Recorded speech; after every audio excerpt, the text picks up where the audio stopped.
At Mile High Stadium in Denver, the biggest game in Denver since 1977 when the Broncos went to the Super Bowl. Good afternoon and welcome to Denver, Colorado. Marv Albert with John Brody. And John, what about the crowd factor? Does Seattle have to score early in the ball game to shut down the Denver crowd? Marv, I think that a hometown advantage is the most underestimated advantage that any home team has. And I think in the case of Denver this week, if Seattle doesn't score and allows Denver to get ahead, they'll be so loud when David Craig is at the line of scrimmage that he'll have almost an impossible time communicating with his receivers. And I think he's got to throw well for them to win today. And the heart of both these ball clubs, the special teams and the work of the defensive units. Well, their defensive units, I think, are structured by one man in each case. Tom Catlin for the Seattle Seahawks has been the guy with Chuck Knox. Wherever he's been, Tom has been there. They've got 8 divisional titles, and I think in large part due to the play of and the coaching of Tom Catlin. Joe Collier's a man who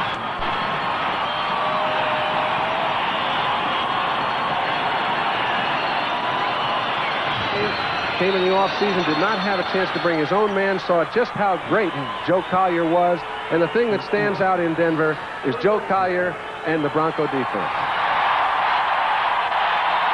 And a look at the AFC playoff picture. Denver has already clinched a playoff spot, while with New England losing on Thanksgiving Day. A victory here today for Denver would give the Broncos a 2-game lead over Seattle. A Seattle win would mean a tie for first. Seattle won the toss. They elected to receive the kickoff from Carlos. Zachary Dixon. And they'll bring it out to the 20 as Dixon had to let it fly by. The one-time Denver Bronco, Zach Dixon, not allowed the kickoff return. Dave Craig leading the Seahawks onto the field. The one rookie, Darrell Turner, a wide receiver from Michigan State. And up front, Ron Essing, Reggie McKenzie, Blair Bush, Robert Pratt, and Bob Kreider. And the crowd into it right from the start. The Seahawks first down from the 20-yard line. And Craig going for the bomb. And he has Turner. Darrell Turner. An 80-yard touchdown. And as you mentioned, John, Chuck Knox looking to quiet this crowd down right at the start. Well, I tell you, I didn't quite know it was going to be that spectacular. Darrell Turner made one of the finest catches I've seen all year. Totally extended, and for him to have kept his feet was even more remarkable. But that ball was thrown as well as a ball can be thrown. Seattle also caught Denver in a blitz. They're trying to get to the thrower. You give the thrower that much time when you've got 7 men rushing the passer. He runs right by Mike Harden. Darrell Turner, we know, has got great speed in his rookie year from Michigan State. Turns the first offensive play into a touchdown, 6-0 Seattle, and the game is barely underway. And here is Norm Johnson looking to add the extra point. And Zorn will put it down. Off the 80-yard touchdown to Darrell Turner, the man who replaced the injured Paul Johns, a second-round draft pick who has emerged as a starter in his rookie year. It is a 7-0 Seahawk lead.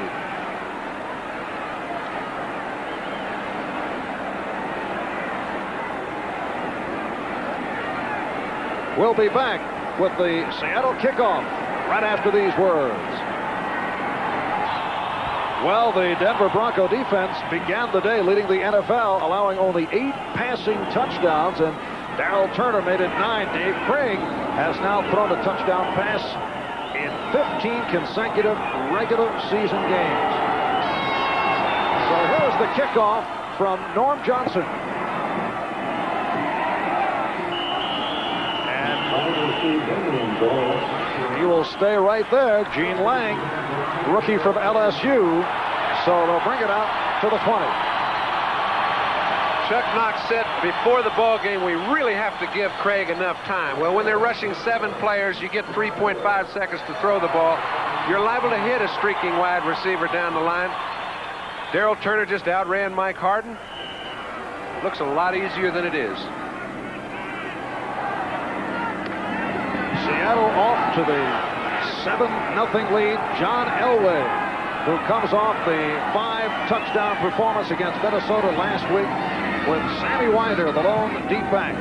87 Jim Wright in motion. And Elway putting one up. Look at this. And it is ruled incomplete. And Coach Johnson is very upset. And I think he has a very legitimate reason to be so. The official that was behind him had ruled it a catch when they were on the ground. The ball was stripped from Butch's hand. Let's take a look. We see no instance there. They were both on the ground. The ball was stripped. It was a call, a judgment call, as we've seen so many go in different directions this year. But I think it gives you a pretty good illustration as to how each of these teams looks at the other. The last time these two teams played, 59 points were scored, and we could see a repeat. That would have been a 54-yard pass play. So both teams coming out with the long bomb to open up 2nd and 10. Rick Barros across the 25-yard line. Keith Butler on the stop. And a look at that outstanding Seattle defensive unit. Jacob Green, 11.5 sacks. Jeff Bryant has the same. Joe Nash with 7 sacks. Solid group of linebackers, Schultz and Shelton Robinson and Butler and Gaines, who has filled in very well for the injured Michael Jackson. And a secondary that has been just terrific. Simpson, Easley, Harris, and Brown. 3rd down and 3 at the 27.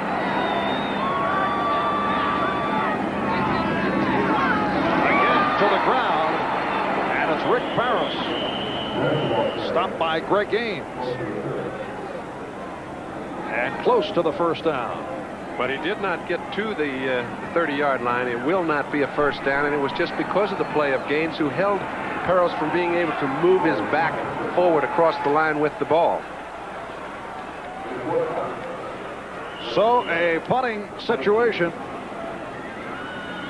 and Chris Norman, a rookie from South Carolina, will boot away to Paul Scanzi. This is Norman, who has been erratic. Great potential up and down.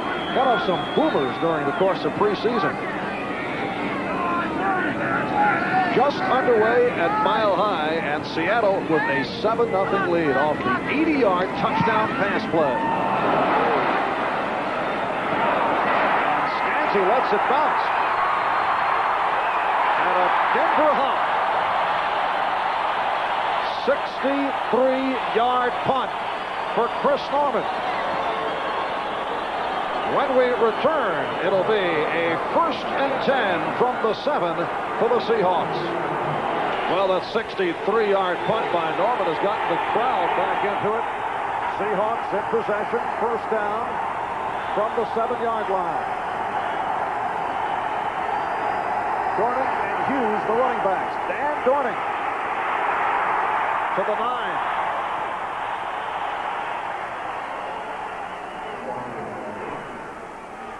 Reuben Carter, the nose tackle on the stop. It's Chavis, Carter, and Jones up front. Drulon Jones with 6.5 sacks. Ryan Dennison, Busick, and Jackson. Jackson has been the emotional leader of this club.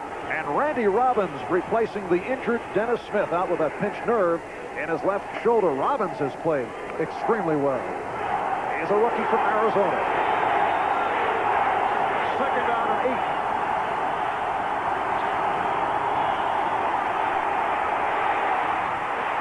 Hughes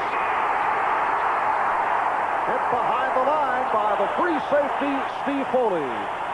Marv, Steve Foley is one of those that when he's in the open field, it is no bargain to try and get around him. He's been an outstanding opportunist as a free safety, as a strong safety, an exceptional tackler. He's been the one steadying factor back there in the defensive secondary since Jackson left a few years ago. And He's a good one. 3rd down and 10. That's a final score. The Rams over Tampa Bay. Washington winning big over Buffalo. And the crowd responding to the Denver defense as Dan Dorning is stacked up. Again, as good as their play selection was on the first series of plays when they were playing against the 7-man blitz, there was very little else they could do, but a draw play against the 7-man blitz generally does not get back to the line of scrimmage, as that one didn't. The Seahawks to punt formation, and Jeff West, in his 9th year out of Cincinnati, will boot from deep in his end zone.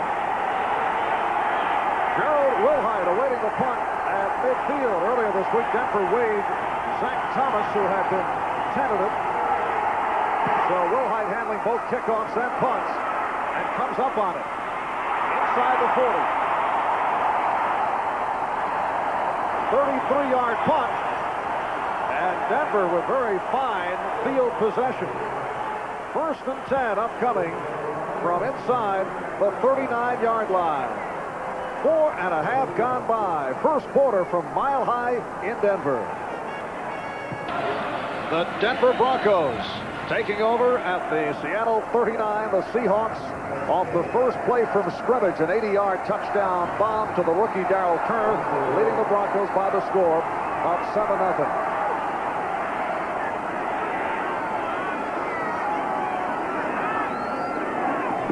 Sammy Winder inside the 35, and Winder has been a workhorse as we check around the scoreboard. Some of the earlier games, Cincinnati winning big over Atlanta. Cleveland knocks off Houston, ending the Oilers' 2-game win streak. Hey, folks in Houston excited they were still in the playoff hunt with that record of 2-10.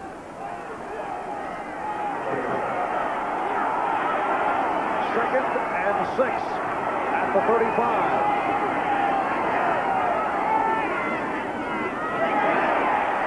And here is Elway. Penalty flag called off the pass to Steve Watson. It's a 16-yard pickup, but let's check out the flag. Well, it's either on the defensive receiver or the defender or Watson, and I get the feeling that there's some discussion about which one. There's no infraction on the play. The quarterback was out of the pocket. First down. That means that if he's not sitting in the pocket, they can assume it might be a run or what have you and push the offensive receiver. In this case, Watson made a real good move to come back to Elway because he has no chance to complete the pass if he does not come back. You see how swiftly he does that? The defensive secondary today, I think, for the Seattle Seahawks will be very, very tight on both Watson and Johnson because their tight ends and backs have caught very few balls. Denver first down at the Seattle 19. Now Winder lining up behind Parros. And it's Winder.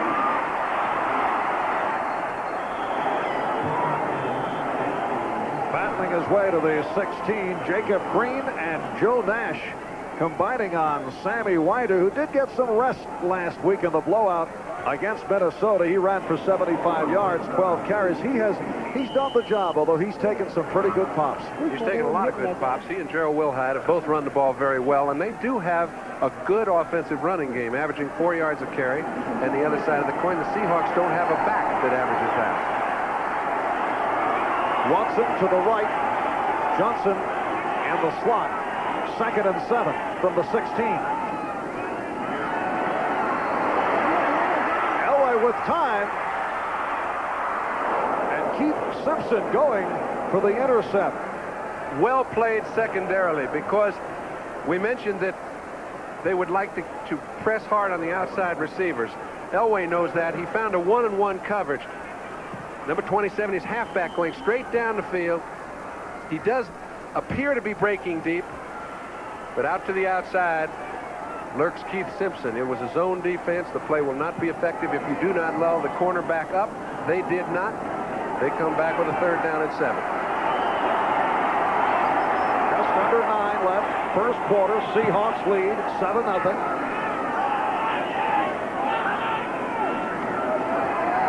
Again, Elway on the roll.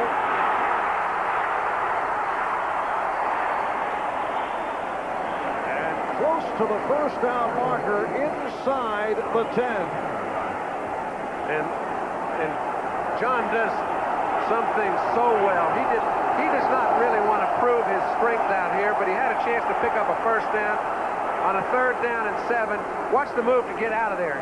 He feels Jeff Bryant, number 77, falling in front of him. If there is a space, it's to the outside. He gets a little help from Watson, but not enough. Secondary keeps him about a foot short of a first down. So a 27-yard attempt coming up for Rich Carlos, who is 14 for 19. He's a soccer-style kicker, although Carlos admits he's never played a day of soccer in his life. Explain that one, John. Maybe it's just easier to kick this way. And Carlos puts the Broncos on the board from 27 yards away. Next Saturday, the PBA Fall Tour continues bowling at its best here on NBC Sports. Great wins, Seattle with 6 in a row. Denver's only loss this season, losing to Chicago, shut out 27-zip. Second week of the season. 7-3 Seattle, the kickoff by Rich Carlos. And again, a boomer. So Zachary Dixon has to stay right there. And they'll bring it out to the 20-yard line. The Raiders in front of the Colts, 7-0 in the first. And they're probably playing in a quagmire down there. If you saw that Notre Dame SC game yesterday, it was unplayable.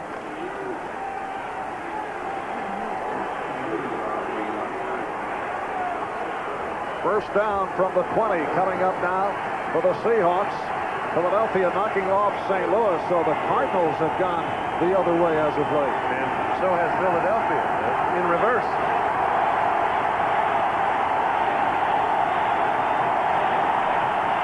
This is what I'm talking about, Marv, how hard it is for those wide receivers to hear the signals.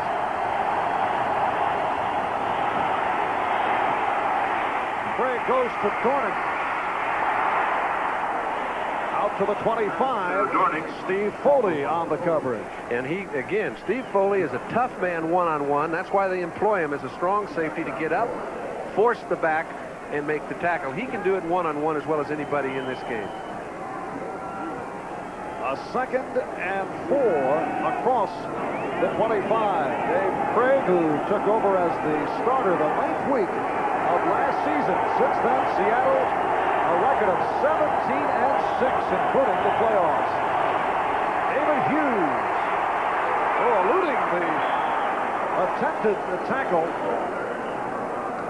Randy Robbins had a shot. Rick Dennison made the play. You don't duck your head against the good ones.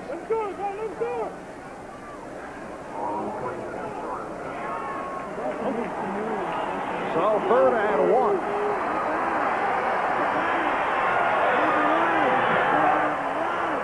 The spirit of the crowd here in Denver all through the week has been just amazing.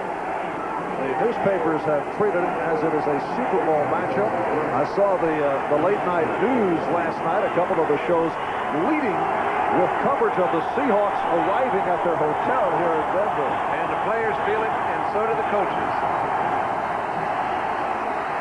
Zach Dixon stopped short, but a flag thrown. And I think the flag was for backfield in motion. It looked as if the lead back, Hughes, got started just a little bit quick. And that is the indication from the referee, Jerry Seaman.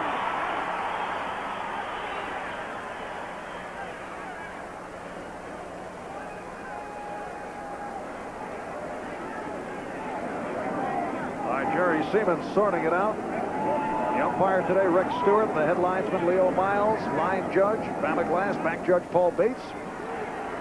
Illegal motion, number 46, offense, still 3rd down. And it was David Hughes for the illegal motion. Marv, obviously the reason they took it is because although it looked as if he was stopped short of the first down, he actually made it. It is a 3rd down and 5. Back at the 25.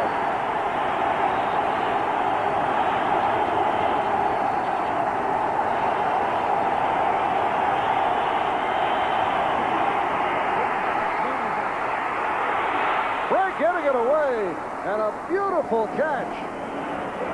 Steve Largent picking up the first down and 11-yard advance. And a man that stands in there the way Craig does, it's what he does best. When he has enough time to deliver the ball, Rulon Jones was right in his face. They know they have to stop number 75 if they're going to be effective and allow David to play. Now watch, Rulon comes to the inside. Ron Essick, number 64, is blocking on him. But watch, as he makes his spin, it looks as though Craig has no way to deliver the ball. He does, however, picks up the first down. Steve Largent with his first catch of the day, first down at the 37.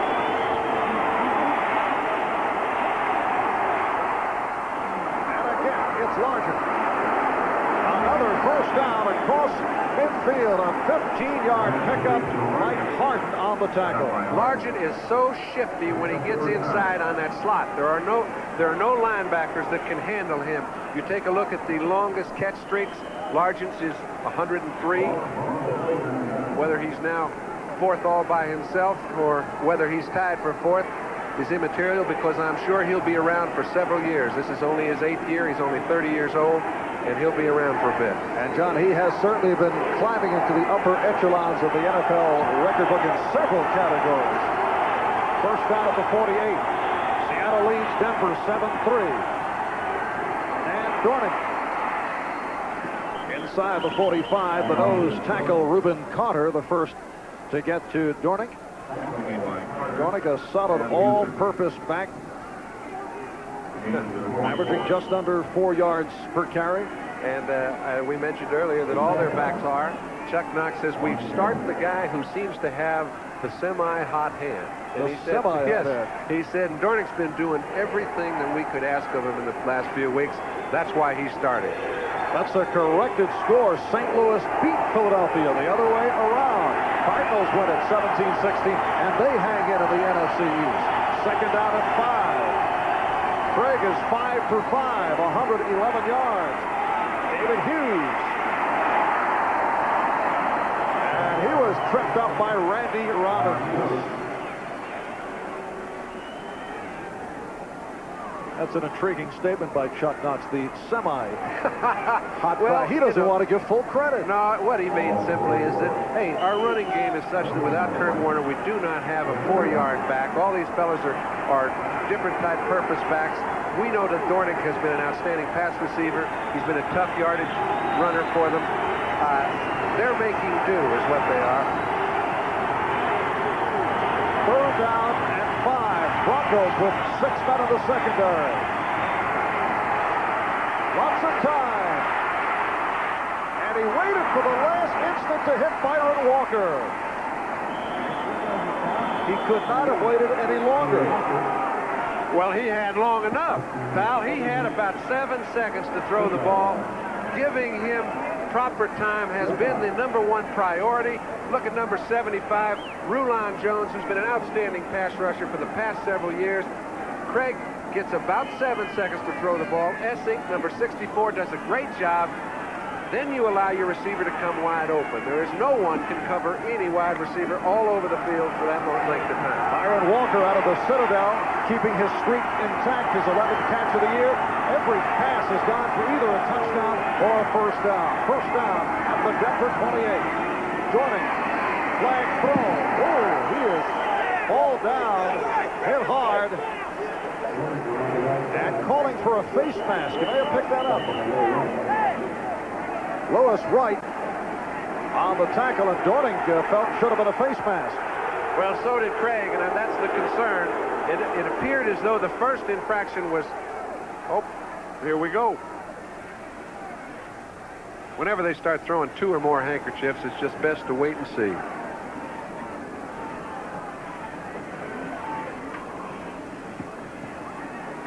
Head coach Dan Reeves awaiting the interpretation from Jerry Seaman. Chuck Knox, the only coach in NFL history to take 3 different teams to the playoffs.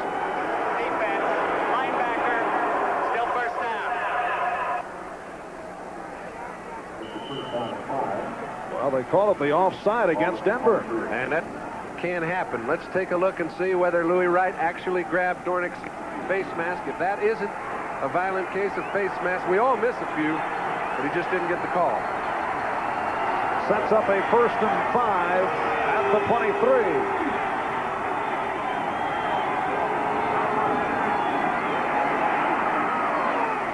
Steve Largent for the first down.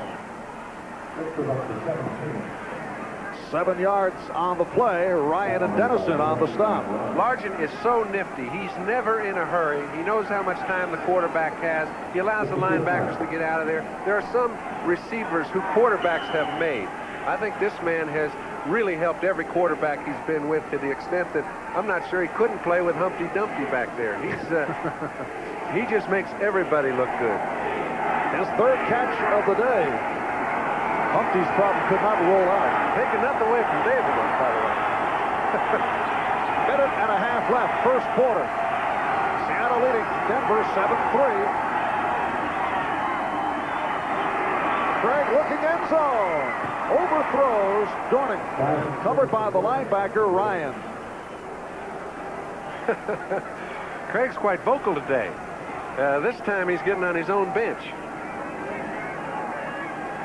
He has a 2nd and 10 coming up, his first incompletion.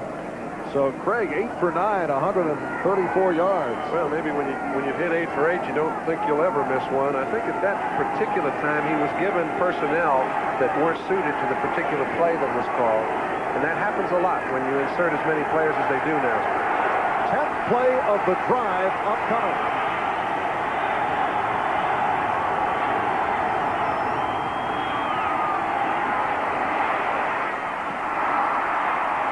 Incomplete. Intended for Dornick. So that was underthrown. And it's a 3rd and 10 from the 17. In 11 years of head coaching, 8 playoff berths for Chuck Knox. Dave Craig out of Milton College. Very little interest in Craig after his career at Milton, but his college coach knew someone in the Seattle front office, and Craig given a tryout and has certainly made the most of it. Sure has. Jim Zorn was a very well-established quarterback when he came in as a rookie. 3rd down 10. Out of the shotgun. Flag thrown. Craig fumbles, and Denver recovers. Carl Mecklenburg on the recovery.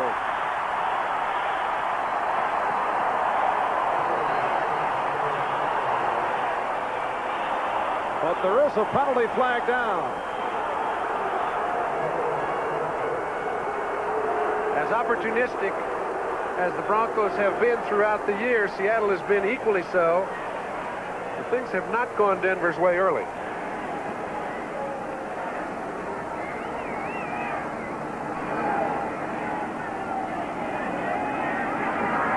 This is the 2nd penalty about to be assessed on Dan Reeves' Broncos. Illegal contact. Number 77. Defense. And it is the man who recovered the fumble. Carl Mecklenburg in his 2nd year out of Minnesota, and A.J. Dewey type for the Denver Broncos, who has played very well, and he is called on the penalty. I have a slight confusion as to what illegal contact meant in this case, because I know it wasn't a blocker he was trying to avoid. And a pivotal call. Seattle maintains possession and a 1st down. Here's Hughes.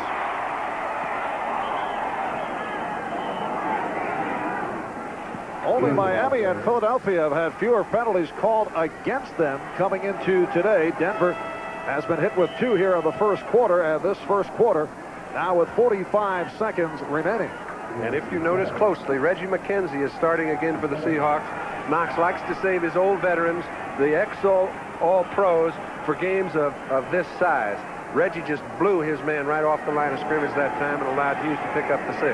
It is Essing, McKenzie, Bush, Brent, and Kreider up front. A lot of experience in that line. McKenzie in his 13th year, 34 years old. There he is, number 67.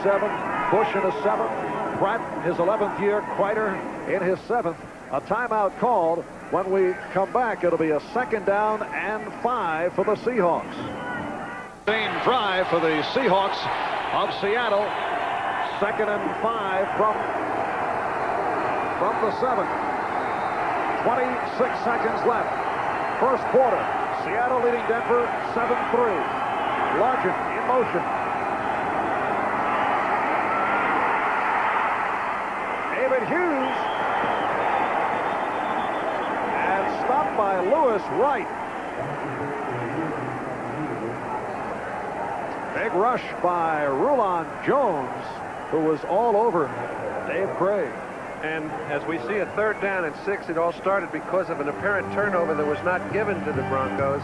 And we have been given a ruling that said Mecklenburg actually hit an eligible receiver downfield, and they did rule that David Craig threw the ball. If he did, I just did not see that phase. Quarter here at Mile High Stadium in Denver. A very healthy quarter this season for the Seattle Seahawks. They lead the Broncos 7-3 off the 80-yard bomb on the first play of the game. Craig hitting the rookie Darrell Turner. 3rd down and 4 from the 6.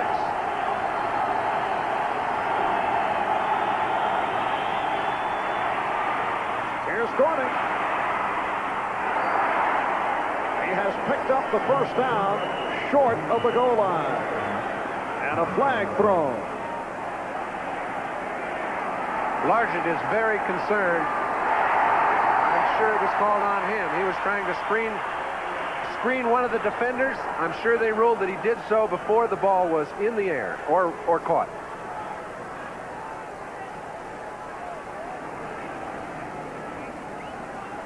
And here's Jerry Seaman. Pass interference, number 80, offense.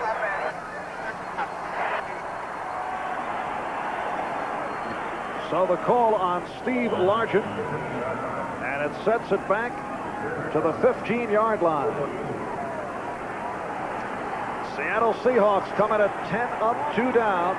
The 10 wins a Seattle season record. Denver 11-1, leading the AFC West. The Broncos have won 10 in a row.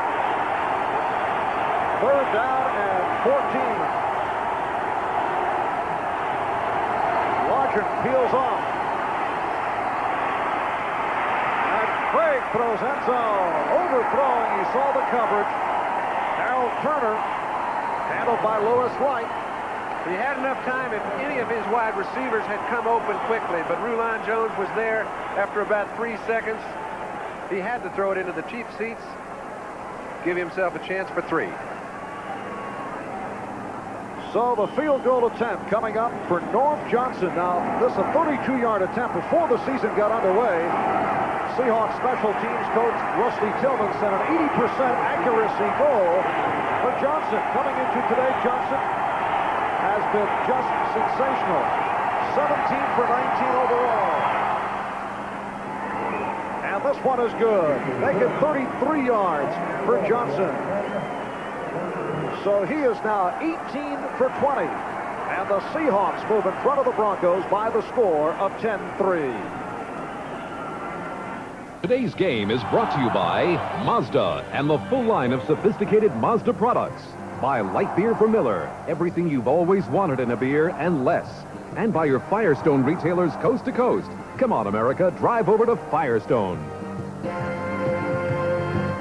Well, the Denver Broncos have won 12 in a row here in Denver, the longest home win streak in the history of the Bronco franchise. They're trailing the Seahawks by the score of 10-3 off a 14-play, 65-yard drive. Norm Johnson hitting from 33, and again, no kickoff return. It's just the mark of great special team play. Both these teams have it. We're liable to see several points scored throughout the afternoon without a kickoff return. Again, they'll start out from the 20-yard line.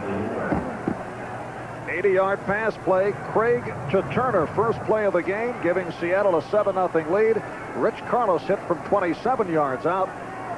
And just moments ago, Norm Johnson from 33.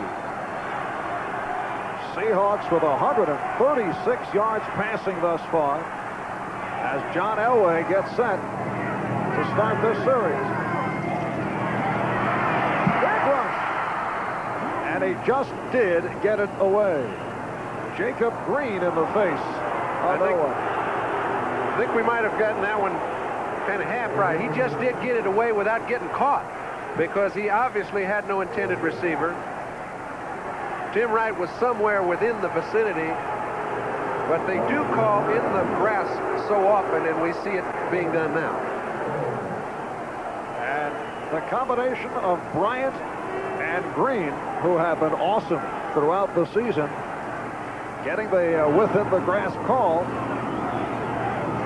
and it sets it back to a 2nd and 21 at the 9.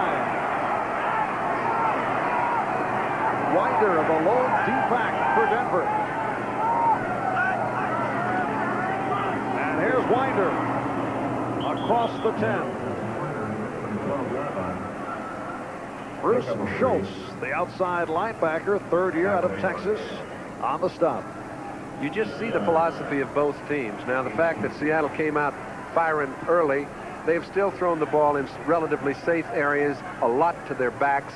On the other side, Denver has not really taken any chances at all. Both teams are such minimum risk offenses due to the fact their defensive play is so outstanding that they don't try very often to get out of this sort of hole. 4 wideouts for the Broncos.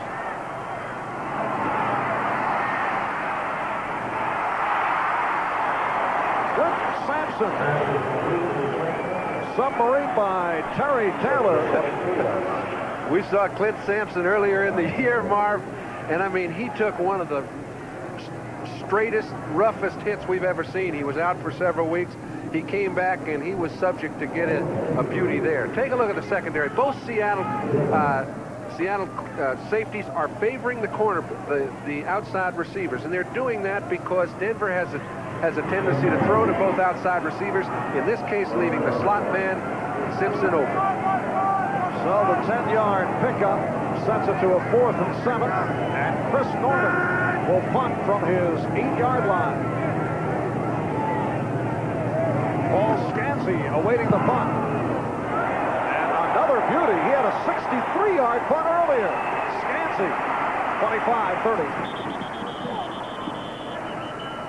A 56-yard punt by Norman, who's putting on a show in this first half. 8-yard return for Scansey. And the Seahawks will go to the offense. 1st and 10.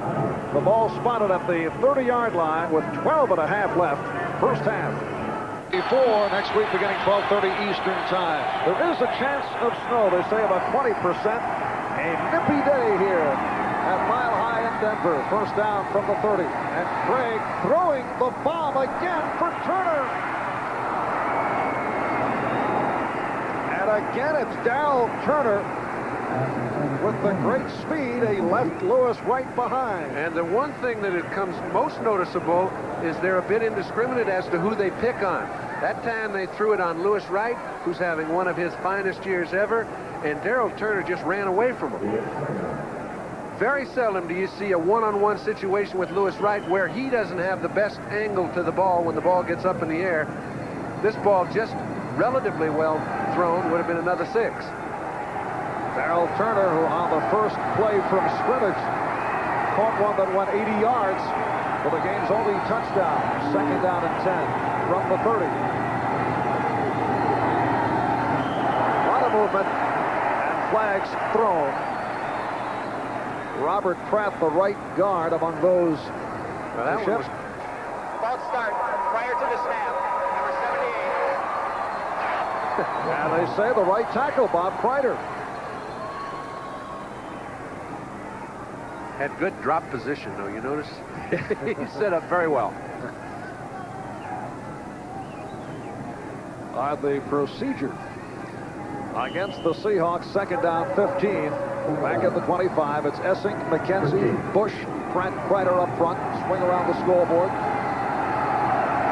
Chicago now leads Minnesota 7-3 in the 2nd.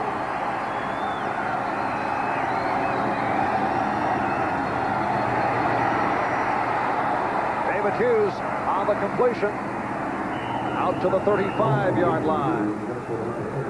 Lewis Wright on the stop, a 10-yard pickup. What you need in order to get away those short passes when they blitz 5 or 6 people. That time Tom Jackson came after David Craig. Reggie McKenzie, being as quick as he is, was able to protect Craig's backside. Take a look. Now he sees his man's being handled. Essing's got him. He's got to go out to Jackson.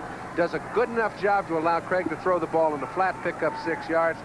That coordination is so important. I think it's more important than strength once you get the knack. And the Seahawks have not been executing third down opportunities lately. In their 2 previous games, only 4 of 23 in third down conversions. Third down and 5 right here. Quick release for Largent. And they pick up the first down. Randy Robbins stopping Largent. Randy Robbins will have his hands full if they play that sort of defense often. They're trying to get to Craig because his offensive line is giving him so much time to throw. They're inserting more blitzes than is normal for a Bronco defense. When you do that, you leave the defensive backs one-on-one, and Largent's going to have a field day against anybody in that situation. 4 catches for Largent, his very latest, picking up 23, and it's a first down at the 41. 4 minutes in, second quarter, Seahawks with a 10-3 lead on the Broncos. David Hughes, stopped by Andre Townsend, the second-round draft pick rookie out of Mississippi. Marv Albert with John Brody. Capacity crowd as always at Mile High Stadium in Denver, 108th consecutive home sellout. That is a 15-year streak. They have responded to the Broncos, who lead the AFC West with a record of 11-1. This is just a great sports area in every area. Well, they have Bronco Mania and Nugget Mania. The Denver Nuggets also off to a terrific start. Pass intended for Byron Walker. Jim Ryan on the coverage. And Jim Ryan's good drop forced Craig to throw the ball farther to the outside than he'd like. These linebackers for Denver are exceptional. And Tom Jackson has come back very, very strong. And yeah, but when you take a look at the fact that Bob Svensson and Randy Gradishar, who were the pillars of their defense over the past 10 years, both unable to play any longer, and their linebacking hadn't dropped any, you've got to give it credit. Craig 11 for 16 as he faces a third down and 8. Again, the protection. And a nice catch by Dornick, who had to come back for it. A 17-yard pass play.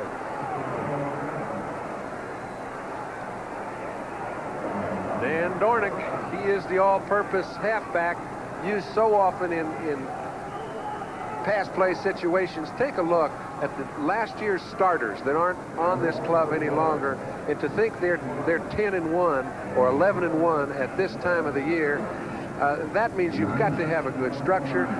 Defensively, you've got to play outstanding ball. They've done all those things to win, and John Elway has brought them back 4 or 5 times. Very impressive overhaul. Broncos, a very young team. They have a league-high 14 rookies on the roster. And Dornick stopped by Reuben Carter on the first down play. So the Seahawks with another good drive. Second and 8 upcoming. Meanwhile, while we're talking about how good Denver is, Seattle's just running right up and down the field here for the last 50 yards. So,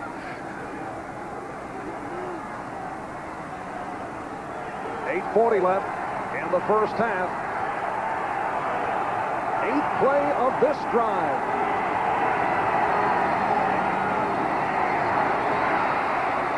David Hughes inside the 15. So Craig utilizing Hughes and Dornick very effectively. well, you can do that effectively when your offensive line gives you 3.5 to 4 seconds to throw, because the linebackers are stuck between a rock and a hard spot. They've got to keep their distance as long as the quarterback hasn't committed. You see Harden, it was his own defense. He was the first man to get to the play. And if you're giving your quarterback that much time, he's really just picking and choosing. 5th catch for Hughes. All in short yardage situations. 3rd down and 1. for Seattle at the 12. And Blair Bush leads the Seahawks up.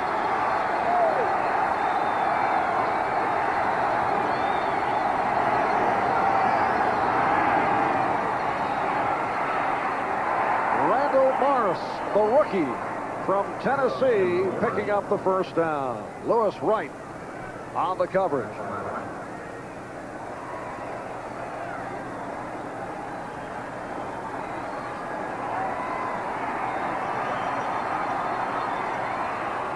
Wait a moment, let's see where they spot the ball.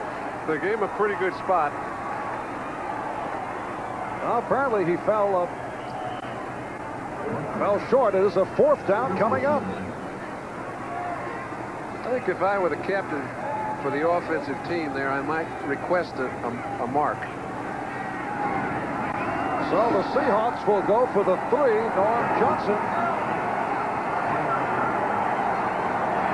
from 29 yards away. Angle to the left.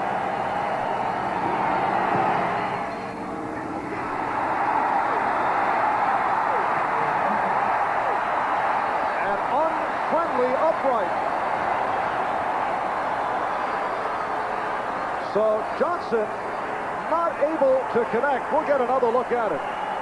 This is a chip shot in his league, but he never did get the ball off cleanly. Take a look at that flag. It tips the edge of it. And while the Seahawks have done a lot of movement up and down the field, they still only lead by 7 in the middle of the second quarter. It was 17 for 17. Inside the 50 with his first miss from inside the 50-yard line as he could not connect from 29 yards away. So the score remains Seattle 10, Denver 3. And the Broncos take over at their 20-yard line. Elway on the roll. Intended for Steve Watson. You notice on that play, John was trying to buy a little time. He was trying to get Steve to come back to him. Steve was on the run the whole way, never really saw the need to because he had beaten his secondary man. Watch, this is 88 here, but 81 is just coming out, stumbled as he came out, could not really see the ball at all, was just trying to maintain balance. There have not been a lot of open receivers for the orange shirts. And the Seahawks dominated the Broncos to this point. Elway is only 2 for 5, 27 yards. Second down play. Going sideline. Ray Alexander. Stopped by Keith Simpson on a 40-yard pass play. I think more than any other quality, that's what a real strong arm can allow a quarterback to do. It spreads the defense to such an extent the guy with Elway's gun can just stand there and fire the ball all the way across the field. There is no zone defense that can handle this given enough time. You see, he waits for his man to get in between the corner and the safety. John Harris had no play on the ball. Just a beautiful throw. Take a look at the secondary. Now, this is a zone defense. It's spread out. He's playing as close to the sideline as he could, but it wasn't close enough. First down from inside the 40. Stutter step by Rick Barros. Stopped by the right defensive end, Jeff Bryant. Right here, we pause briefly for station identification. This is the NBC. This is Channel 4, KNBC, Los Angeles.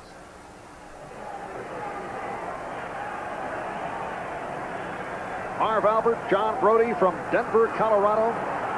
The Seattle Seahawks in front of the Denver Broncos, 10-3. They struck early. First play from scrimmage, 80-yard bomb. Now Denver on the move, 2nd and 4. Down at the Seattle 33. Look out. That'll be... Well, the official was barely able to throw the flag that time. They almost got him, too. When the play is stopped, and everyone knew it was, to take the quarterback and dump him on his head is something that reminds you of what happened Cleveland and Pittsburgh with Terry Bradshaw about 5 or 6 years ago. Not not necessary. Being an ex-quarterback. Yes, I was going to mention that. Jacob Green, the man who made the move at John Elway, and then little Sammy Winder had some words with the 6'3", 255-pound Jacob Green. Well, this was billed as the battle with Seattle.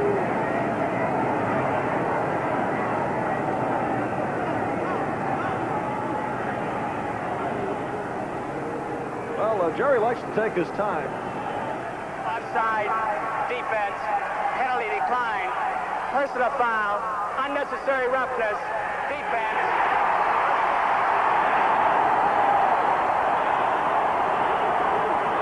Now, Jacob Green will be concerned with that, but it seemed as though everyone else knew the whistle had blown. He's got a hold of John right now. He knows the play stopped. So do John's teammates. Now, Keith Bishop racing to the rescue of John Elway, and then Sammy Winder had some words, so that cost Jacob Green of Seattle. Denver now first down at the Seattle 18-yard line. 5.5 left in this first half. Seahawks 10, Broncos 3. Steve Watson flanked to the left. Running backs Winder and Parros out of the eye. Here's Parros, nothing. Joe Nash, the nose tackle in his third season out of Boston College, right there. Well, you're talking about Boston College, Marv. Did you happen to see that Yes. little ditty that went on about 3 days ago? In fact, Nash, a man who enjoyed the Doug Flutie show on Friday. You know, Nash has the Boston College Eagle tattooed on his hip. Talk about school allegiance. Sounds like one of those fraternity pranks to me. 2nd and 11. And Elway lost it. Touchdown. Butch Johnson.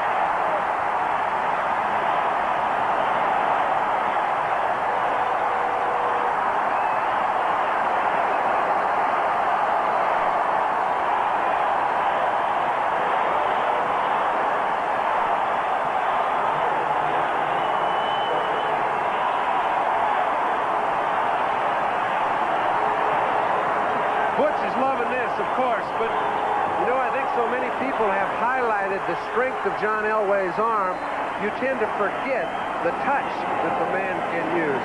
This time, Johnson was thrown the ball before he made his final movement. Perfectly thrown ball. He was pretty well covered. Nevertheless, 6 points. And Rich Carlos has tied the game at 10. The 19-yard touchdown pass thrown by Elway. And look at this ball. He put some air under it. Simpson is in pretty good position to make a fine play if the ball is not perfectly thrown. Butch Johnson pulls it down easily, and Denver's back in. In reaction to Butch Johnson, who said he purposely did not look good while he was with the Houston Oilers so he could force a trade to a winning football team. What's your reaction to that? Marv, if you believe that comment, you believe Houston will play in the Super Bowl in '85. Another powerful kick. And again, no return as Zachary Dixon has to stay in the end zone. We mentioned simply that I think this kid can throw it as well as anybody in the game.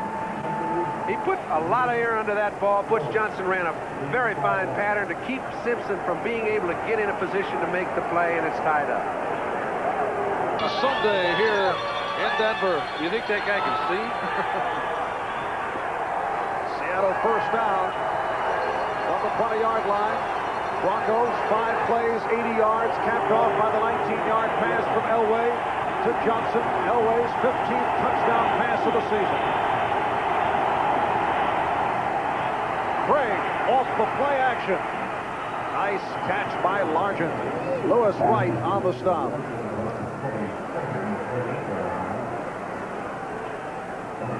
They've been laying off Largent the last 2 or 3 weeks. Haven't really thrown to the man as much as their tendencies were in the past, and I'm sure they've saved him. Looks like every pattern is intended primarily to go to Steve, unless they throw a long one to Darrell. Fifth catch of the day, picked up 8. 2nd and 2 from the 28. We're tied at 10. Here's Hughes. Very powerful roll, that a fumble. And the ruling is the ball landed out of bounds. So Seattle maintains possession. Both these teams are so good when they get 3 or 4 defenders around the ball to strip the running back from it that it's almost a good idea to just find the ground when you get into that position.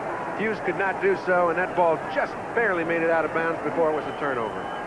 And it's placed back at the 29. It'll be a 3rd down and 1. Both these clubs like to, as one of the Seattle defensive players put it, peck away. They pound away at the football, and both have been very, very effective. First guy holds him up, and the next 3 go after it. Just under 4 left in this first half. Seattle 4 for 6 in 3rd down conversions. Not this time. Zachary Dixon was stopped.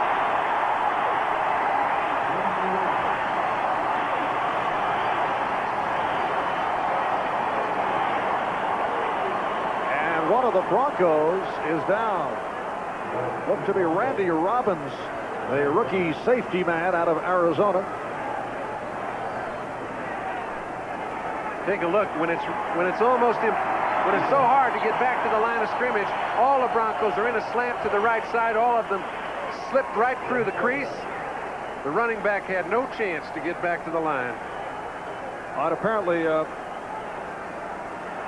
Robbins all right, holding his wrist. Randy Robbins starting in place of the injured Dennis Smith at strong safety.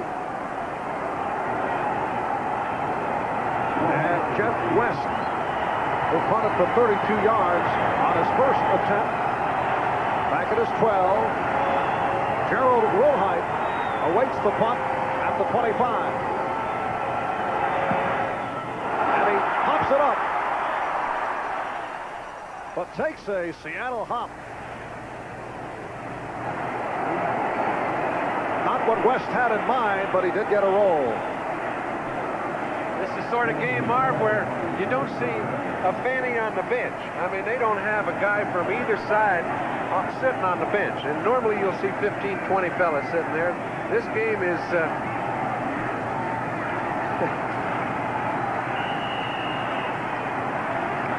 32-yard punt by West, and a timeout has been called. We'll be right back. Marv Albert with John Brody from Denver, John Elway. And the Broncos go to work, first down inside the 40-yard line. We're tied at 10. Elway coming off the brilliant performance last week against Minnesota, 16 for 19, 5 touchdown passes.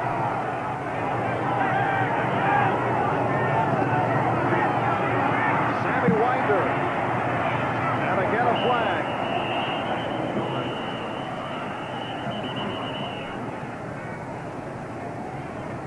Penalty marker down. The last time a Denver quarterback threw 5 touchdowns back in 1962, Frank Krapuka did it when Elway, who threw 5 last week, was only 2 years old. And you know, 5 touchdowns is a fantastic number, and very few players have ever thrown that many. But to throw it in just a little over a half is even more impressive. And he had 5 about 5 minutes into the third quarter. Number 76, offense, still first down.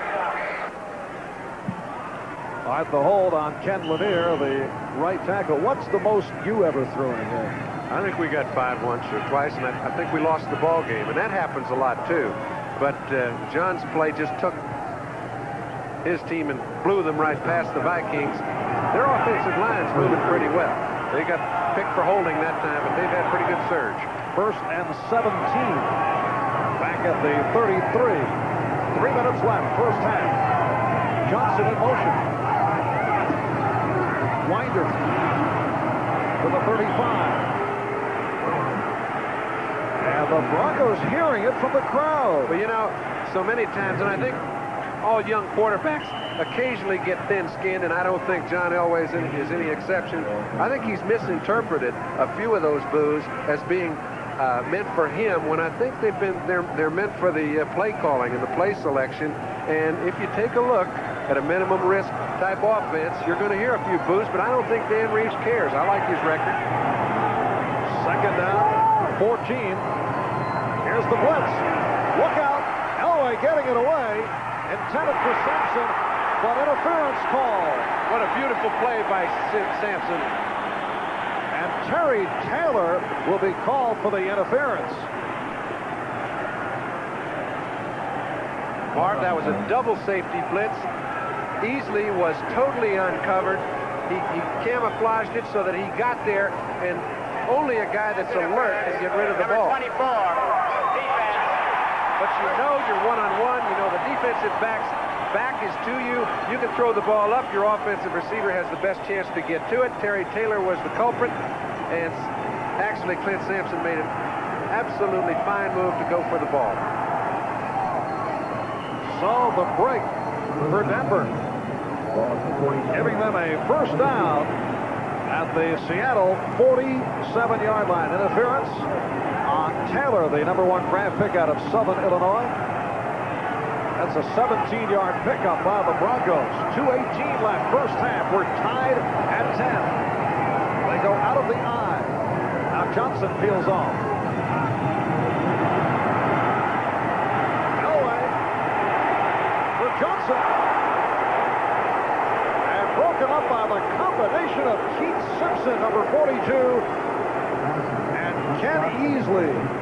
Well, they play back there extremely well and well coordinated, but Johnson catches a lot of those times. And Elway is throwing the ball so well that it's taking absolute perfect secondary coverage to handle it. You see, he can handle it. He dissects those defenses. Easley was not in the play. Simpson made a super defensive play to get his hand on it. How many have you seen Butch Johnson come down with from Roger Staubach over the past several years? And Danny White, and I'm sure John Elway. Second and 10 from the Seattle 47.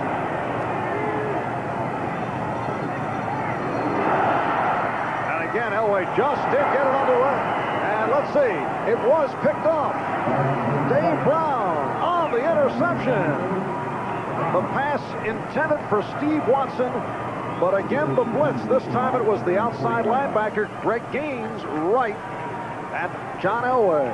Well, he was in Elway's face, but John, that's the sort of play that sometimes these great arms make a mistake by trying to complete. He had nowhere to go. Watson was never in a position to catch any sort of reception. Brown was playing the short out all the way. John would have done better to just sling it down on the ground.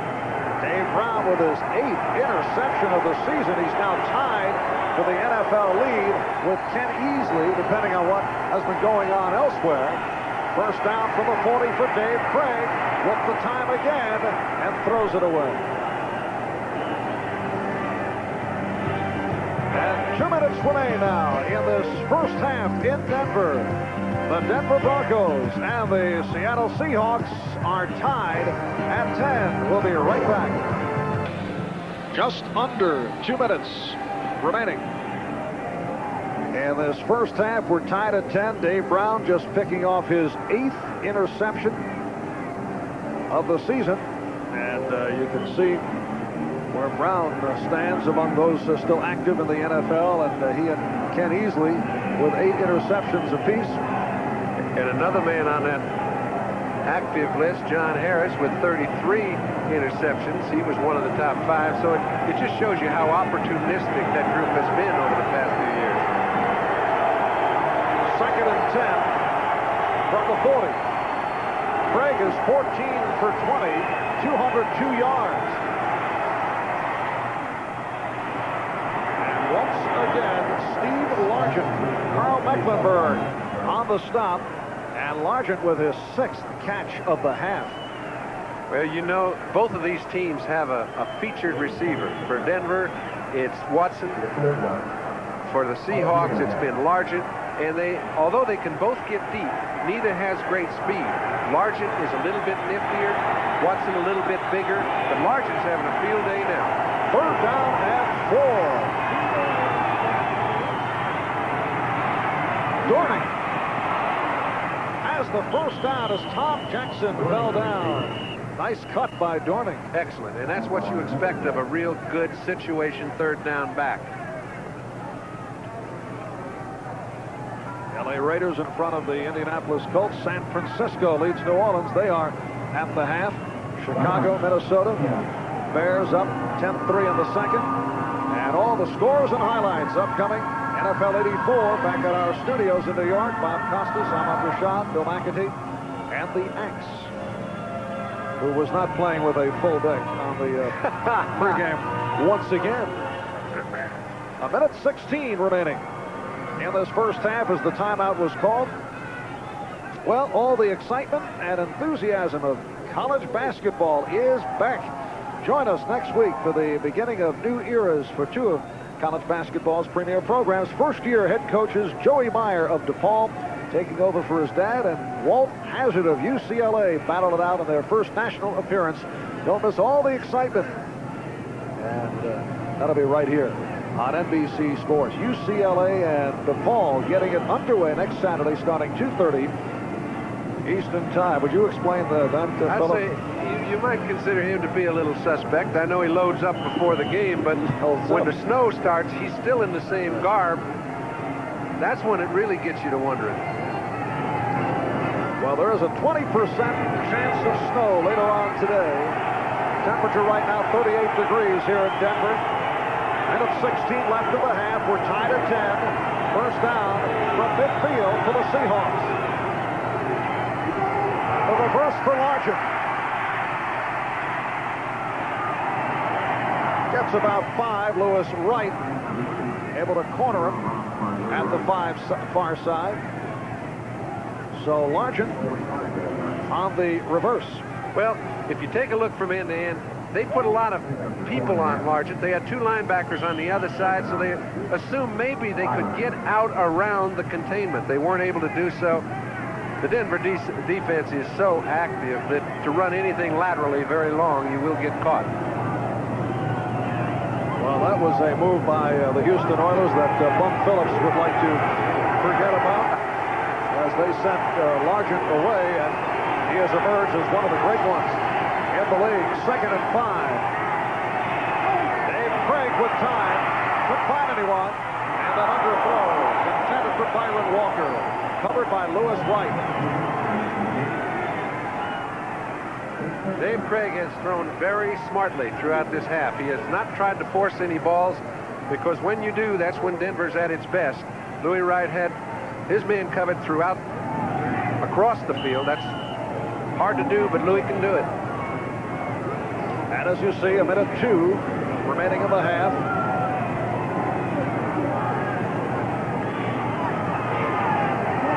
David Craig opening up. First play from scrimmage. 80-yard bomb for Darrell Turner. Look at those stats. Hina has thrown 22 touchdowns on the season. That is a Seahawk club record. 3rd down play, and he goes deep again for Walker. Steve Wilson able to break it up.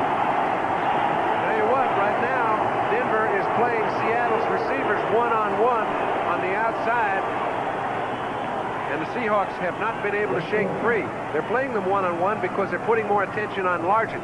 They do not want to let that man run free in the middle. So you see, Steve Wilson's out here responsible for Walker one-on-one, actually forces him out of bounds. That's about as well as a defender can play a ball. And Wilson came on for the starting right cornerback, Mike Harden.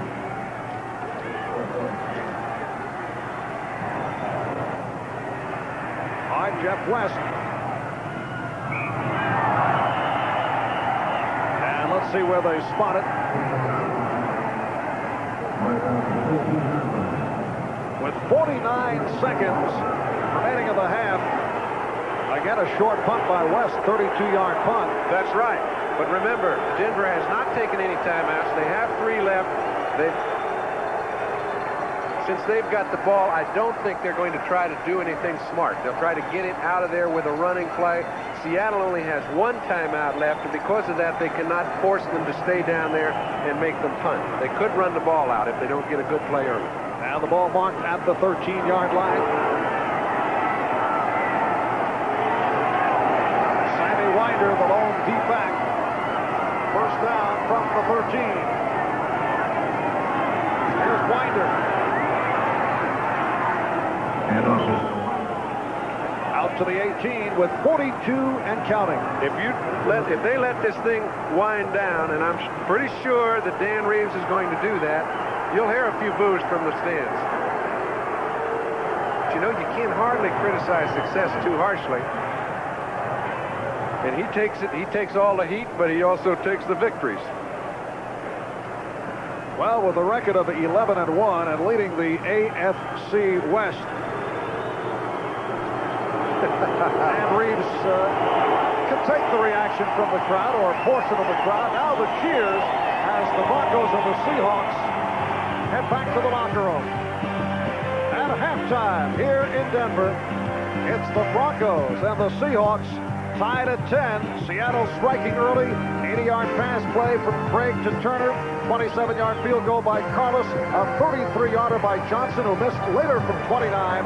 And then it was Elway for Johnson to tie it. That's the end of the half. We're tied. Just to run down the scores for you here at halftime, there's a three-way tie for the top spot in the NFC East. Dallas, the Giants, and the Redskins all 8-5, and the Cardinals hang in there a game back at 7-6. The Giants rallied from a 27-14 deficit and pulled it out at home against Kansas City. The Chiefs have lost 4 in a row, and they've lost 3 games this year by 1 point. 28-27 was today's final. The Cardinals were in jeopardy of dropping out of the race. They trailed 16-14 with about 10 seconds to go. Neil O'Donoghue, who has had his high and low moments this season, nails a 44-yarder. There it is at Busch Stadium. The Cardinals end their 3-game losing streak, and they beat Philadelphia 17-16 in the process of losing. The Eagles also lost their quarterback, Ron Jaworski, for the season with a broken leg. Pittsburgh romps it home over San Diego 52-24. Mark Malone threw 4 touchdown passes and ran for another score. John Stallworth caught 3 of those scoring throws, but San Diego did have a highlight. Ed Luther, in place of the injured Dan Fouts, hits Charlie Joyner with this pass. It is just a 5-yarder, but it broke the all-time NFL receptions record as Joyner moves past Charlie Taylor and into first place. The Rams defeat Tampa Bay 34-33. The Rams are 8-5 and very much alive for an NFC wildcard spot. What a day it was for Eric Dickerson. This is the 3rd of his 3 touchdowns, a 33-yard scamper in the 4th quarter. It proved to be the difference in the narrow victory for the Rams on the day. Dickerson ran for 191 yards, the 10th time this year he has topped 100 yards on the ground. He has 1,632 yards rushing for the season and an outside chance to catch O.J. Simpson. His 1973 record is 2003, but if he does it, Bill, he will have had 2 extra games because at that time, O.J. played a 14-game schedule. What's happening at RFK Stadium? The Redskins moved into that tie with Dallas and the Giants atop the NFC East. They beat Buffalo today 41-14. Redskins 3rd in the NFC in points, and they showed that power today. An eclectic crowd, to say the least, at RFK Stadium. They watched Theismann throw 2 touchdown passes today and become the Redskins' all-time passing leader, passing Sonny Jurgensen. This was the first. It goes to Art Monk. The play covered 11 yards. A short time later, John Riggins gave the Redskins a 17-0 lead. He goes over from the 3. That put Riggins alone in 3rd place on the all-time touchdown list in the NFL. We move now to the 2nd quarter. The Redskins get more. Theismann, who threw for 311 yards on the day, hooks up with Charlie Brown. The touchdown pass covers 18 yards.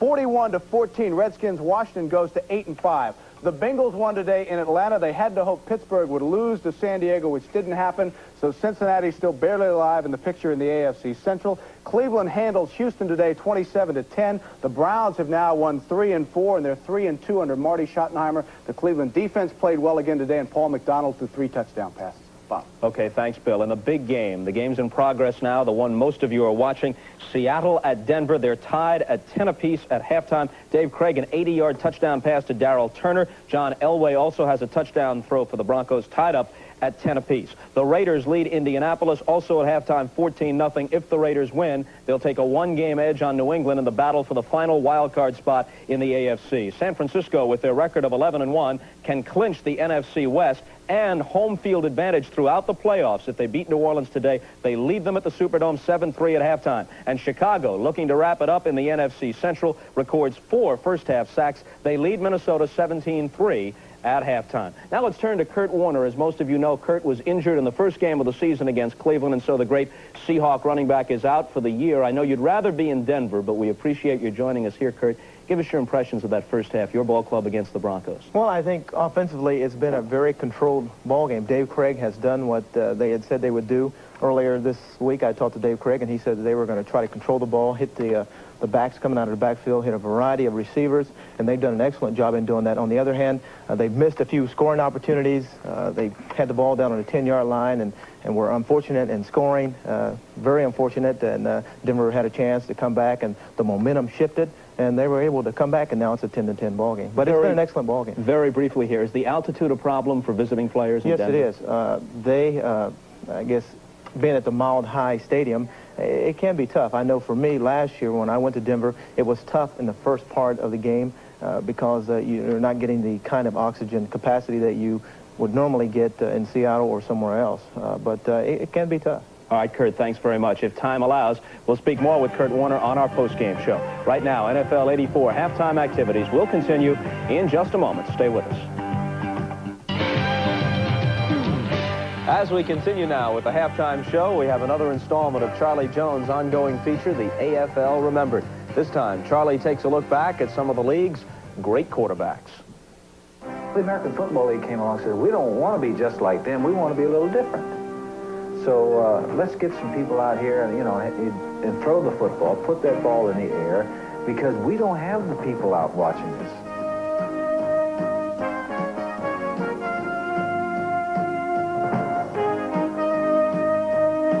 When it comes to throwing the football, it will be New York Jet quarterback Joe Namath who will pass himself into the hearts of his colleagues and fans. Coming off knee surgery, the $400,000 quarterback will receive Rookie of the Year honors.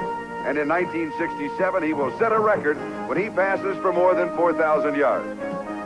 But he will become a legend when he predicts a Jet victory in Super Bowl III over the heavily favored Colts, and then engineers the biggest upset in AFL history. That was the greatest thing that he could do, because Joe is just that way. Joe is confident, very confident person. And when I read that statement that he made, and I knew right then that the Jets would win the game because of Joe. Namath will also upset medical odds as he will come back from numerous operations. I had a longer career than I had counted on after my first knee operation. Dr. Nicholas told me that it went well. If I was able to play 4 years, that the Jets would be happy, we'd all be happy. 4 years he gave me after my first knee operation, and I was thrilled that, I'd have a chance to play pro football for 4 years. Well, I ended up playing 13 years, so I got a good shake. Namath's outstanding performance will earn him a spot on the all-time AFL team. Joe made the AFL. He really did. It was a cheap investment, I think, for him, even though they paid him a ton.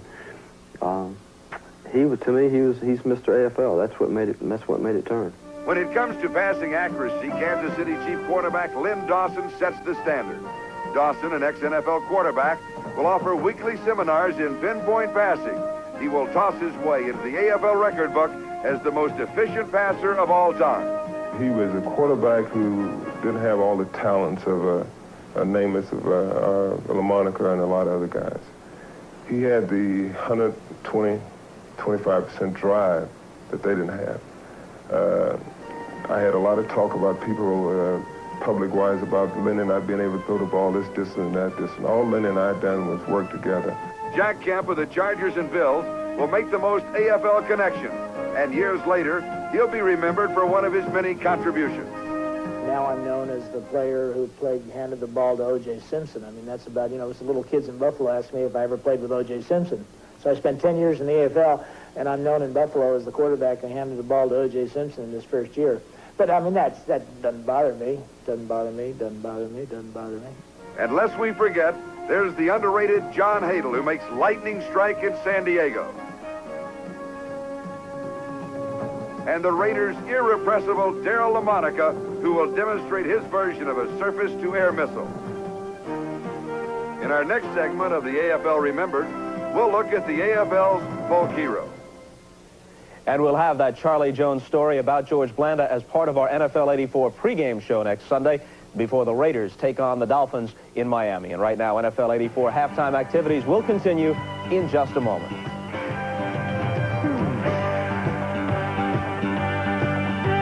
Is making its way in this direction as we get set for the start of play in the second half. The Seahawks and the Broncos are tied at 10. Norm Johnson getting set to kick off. The next kickoff return by either club will be the first. They have been booming them. And Lang lets it go, so again, no kickoff return. Well, we're tied at 10 despite the fact that the Seahawks have had it all over the Broncos on the stat sheet. Well, the stat sheet, I think, is primarily up there due to that 80-yard throw that Craig made to Darryl Turner early in the ball game. And since then, it's really, they've run down the field a bit, getting close to the goal line. Denver's defense has been up to the task, and it looked as if their offense started to come on late. So it's one of those cases where you hope Seattle hasn't shot their boat. First and 10 from the 20. Winder and Parros, the running backs. Sammy Winder on a sweep. Following the left guard, Keith Bishop. Bruce Schultz on the stop. As we recap what has taken place here today, Craig hitting Turner, 80-yard pass play. First play from scrimmage, the field goal by Carlos, the field goal by Johnson, who missed from 29. And Elway lofting one beautifully to Butch Johnson, Johnson's 6th touchdown of the season. Second and 6 out of the 24. And it's Parros. He tried to stutter step and nowhere to go, met by Keith Butler. Hard to stutter step 4 or 5-0. You may do that to one. Well, he saw Butler, and then Butler was joined by some friends. Joe Nash, the nose tackle, on the scene. So 3rd and 11. A loss on the play.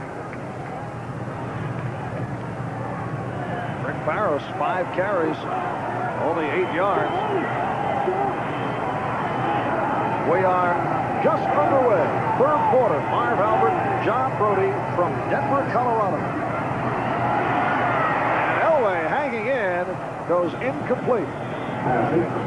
Steve Watson, the intended receiver. John Elway remaining in the pocket. And the Broncos will go into punt formation.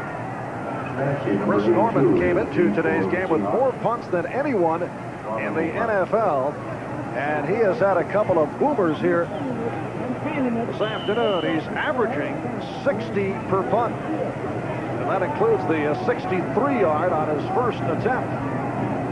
He will punt from his 5. You notice they've got 3 people back to receive that ball on the fly.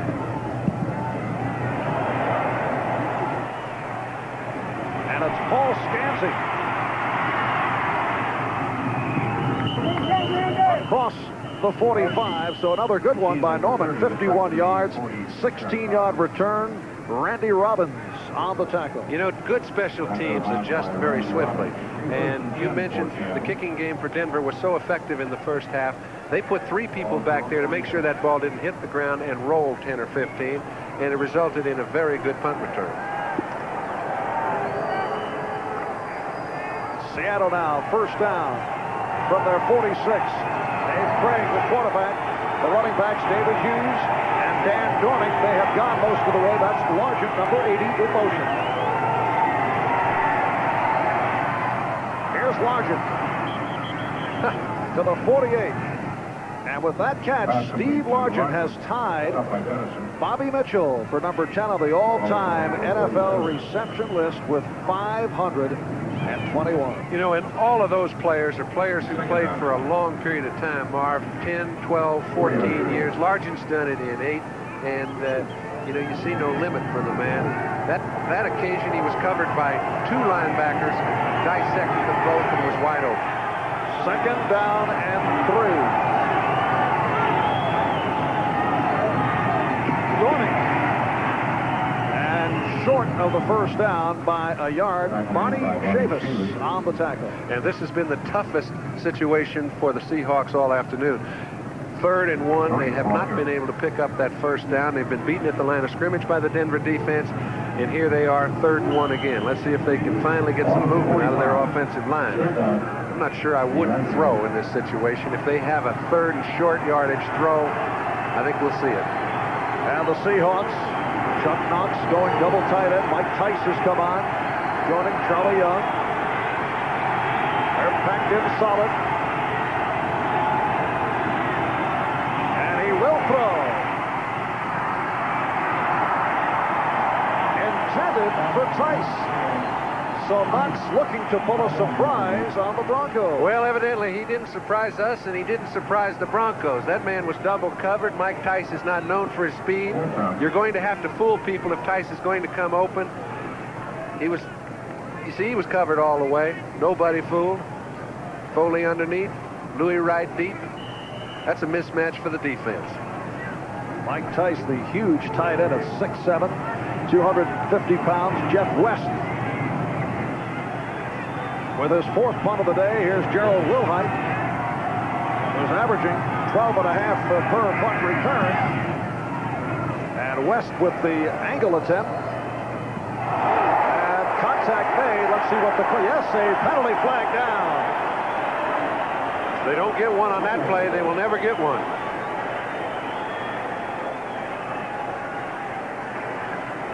Foley going over and thanking Dornick, saying thank you very much. Dan, Foley actually lulled Dornick to thinking he was going to catch the ball. When he didn't, Dornick had committed himself. Take a look. Foley looks as if he's going to catch this ball, or this is Wilhite. Looks like he's going to catch it the whole way. That's good fooler. And the referee, Jerry Seaman, with the call. We have an invalid field signal on the receiving team. We have interference with opportunity to catch the kick. Number 37, kicking team, reach it down. Aren't they ruling that Wilhite did not give the proper signal that he was making the fair catch? Well, he was kind of, that's one of them, I think I'm going to kind of fair catch it. And that doesn't get it as far as the officials are concerned, nor the rule book. A little chicanery attempted by but it still would have been Wilhite. severe had the kicking team not interfered with his right to catch the ball, because they'd then been inside their own 10. Now they get a chance.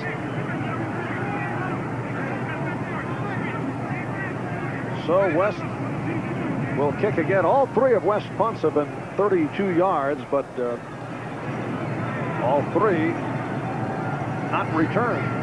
Well, 32 here is not real bad. It would get them on the 13-yard line. Obviously, they'd like to do better, but... And Wilhite is being pulled. It'll be Mike Harden. Mike Harden dropping back to his 10-yard line. Is Coach upset? I'm sure he is.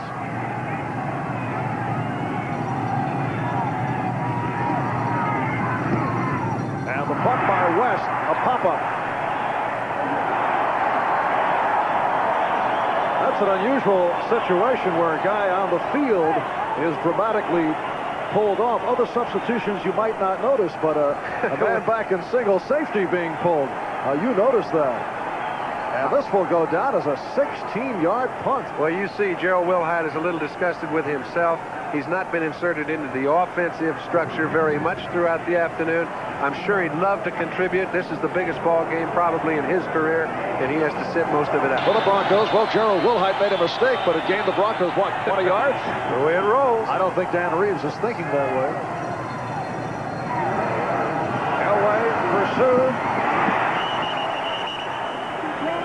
Hard hit by Greg Gaines on Gene Lang, the rookie from LSU. You know, I think, Marv, one of the things that has gone unnoticed throughout the afternoon is the day that Dave Studdard has had on Jeff Bryant. We haven't seen much of Bryant in John Elway's hair. Now, they've put a one-on-one situation. Number 70, Dave Stoddard, the left tackle.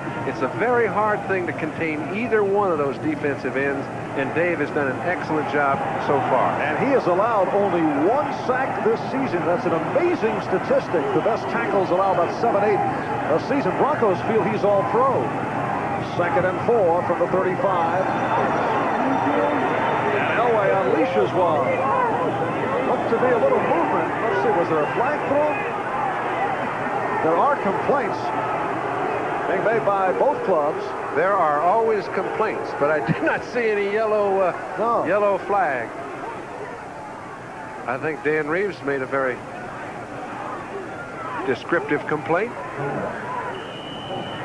All right, the play will go into the books. 3rd down and 4 at the 35. Well, you'll notice just after we talked about Stoddard being able to do a pretty good job on Bryant, he moved outside the offensive end, and Stoddard was left free on the play. Stoddard, Bishop, Bryant, combination of Howard, Cooper, and Lanier have been up front throughout. Elway on the recovery. And broken up. The hit by Terry Taylor. Butch Johnson, the intended receiver. Well, Butch Johnson, he gave himself up to try and make this a completion as Elway stumbled the ball first, was in no position to make any sort of a premeditated throw. He tried to get some time, got outside, saw Butch, threw it pretty hard. And Butch also got hit pretty hard. And Chris Norman, the rookie from South Carolina, who has had a terrific day, back at his 20, getting set to punt to Paul Scanzi. 3.5 minutes gone by. 3rd quarter. Seattle and Denver tied at 10. And another beauty. Scanzi, 15-yard line. And nearly lost his right sleeve on the return. A 52-yard punt. 6-yard return. Ken Woodard getting to the return man, Paul Scanzi. And we've seen field position pretty well dictated by the punting game after the 1st quarter, and the Broncos are getting the best of that. Chris Norman averaging just under 60 yards a punt. A timeout has been called with 4 minutes gone by in this 3rd quarter. Ball game that opened up in explosive fashion, but you get the idea, John, things have kind of settled down. They've settled down to the expectations of most of the fans. It's become a defensive football game, and probably one big play will determine it. But these fans have not settled down. Seahawks 1st down from their 20. And Craig with the successful pass for Steve Largent. Largent all the way down inside the 15. Lewis White on the stop. They've done everything that they can possibly try to contain Largent. But if you're giving Dave Craig that much time, he will get free, and when he does, he will be in a position to create something big. Now here's Craig, 1,001, 1,002, 1,003, and we missed a second. He comes in late. He was able to come from his wide receiver position into the middle of the field. You see Mike Harden making a chase. He's got no case. Louis Wright finally has to bring him down. Largent's been the #1 factor in today's game. 65-yard pass play. 1st down at the Denver 15. It's Zach Dixon. Good second effort by Dixon. Zach Dixon, a one-time Denver Bronco. He was an 11th round draft pick of Denver back in '79. Scored 2 touchdowns last week against Cincinnati. Injured his knee in the opener against Cleveland. In fact, that has hurt his return game. That's right. And I think Chuck Knox said before the ball game, he's the one fella that if we do create a hole, can zip through there and at least pick up the big gain for us. We saw him break a tackle on that occasion and pick up 8 yards. That's a big gain for their offensive running game. And look at the Dave Craig statistics as he faces a 2nd and about 2. Hughes with a big hole, but set back.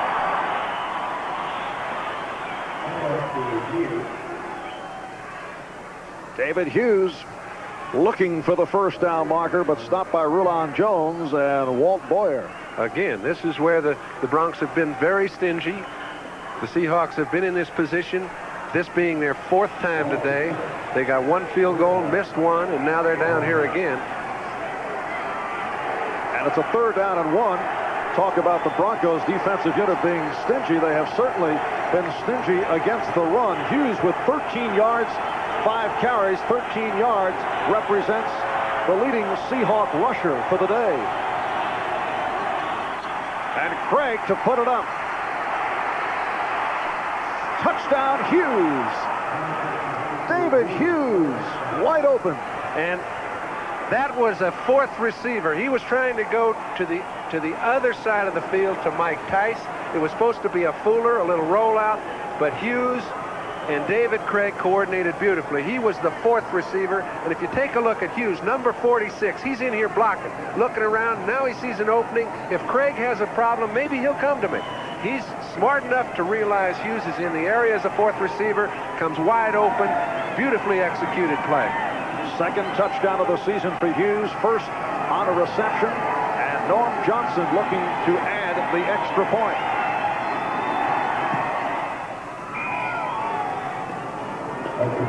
Five and a half gone by in this 3rd quarter as we take another look at Craig looking for a receiver and then spotting the running back Hughes. So the Seahawks have jumped in front.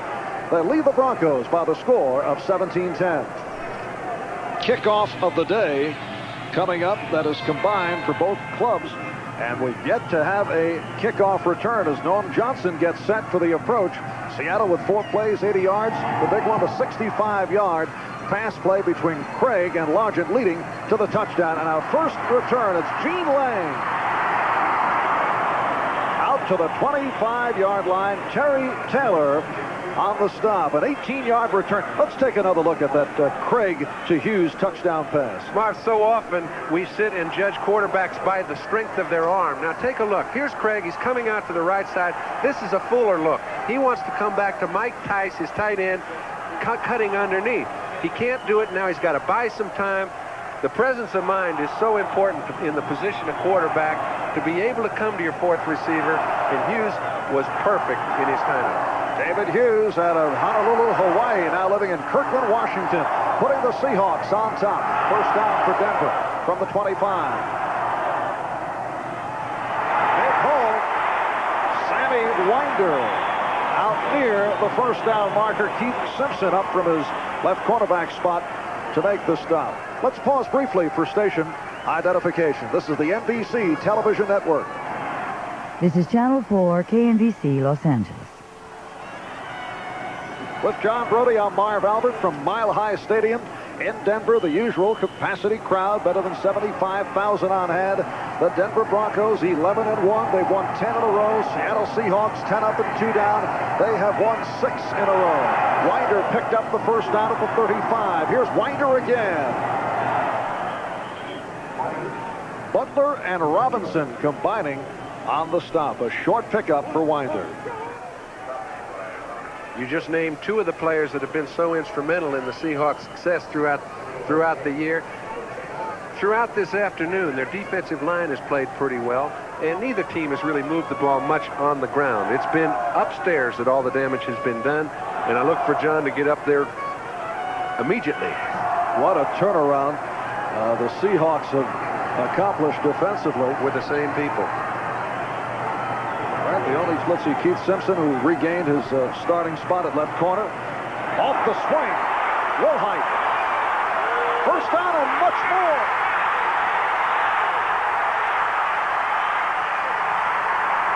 Terry Jackson caught him from behind.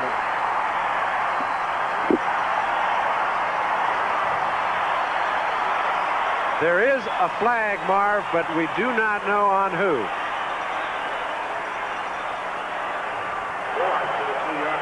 Offside, number 79, defense.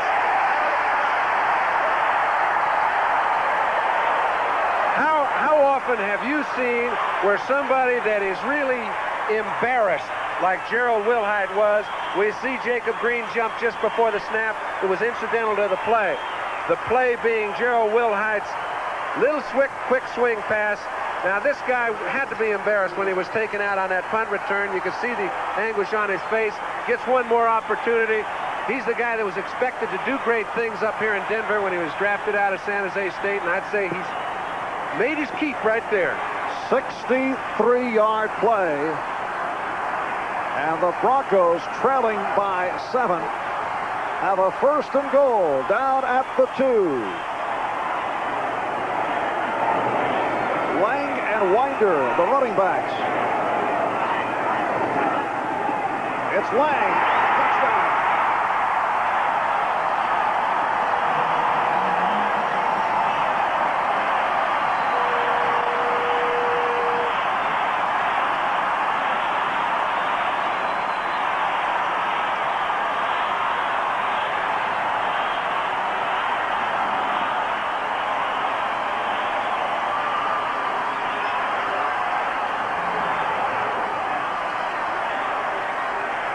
Gene Lang, 11th round draft pick, rookie from LSU, carrying the ball for the first time this afternoon. And he's the only back that they have that's over 6 foot tall, so I guess they call him their short yardage back. Rich Carlos looking to tie it.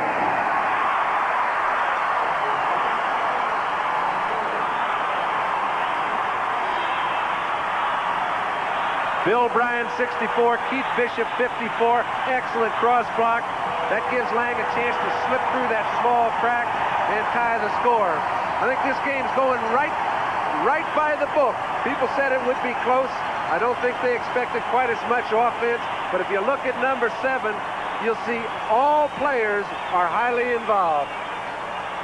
Rich Carlos getting set to kick off. We're tied at 17. And again, a boomer.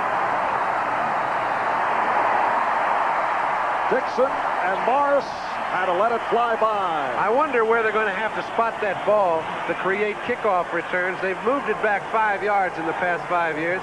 They're still kicking them out of the end zone. That ball carried almost 80 yards in the air, and both sides are doing it regularly. Here we have the touchdown. Simple little cross block by 64, Bryan the center, 54, Bishop the guard. That's what allowed Lang to get in. What a series for the rookie Lang, who came through with that good kickoff return that was followed up by the 63-yard pass play to Gerald Wilhite, and Lang finished it off. First down from the 20 for Seattle. 7 minutes remaining, 3rd quarter. Play action for Craig going sideline, and it's broken up. Steve Wilson on the deflection. Tell you what, they're not going to leave Darrell Turner out there alone anymore.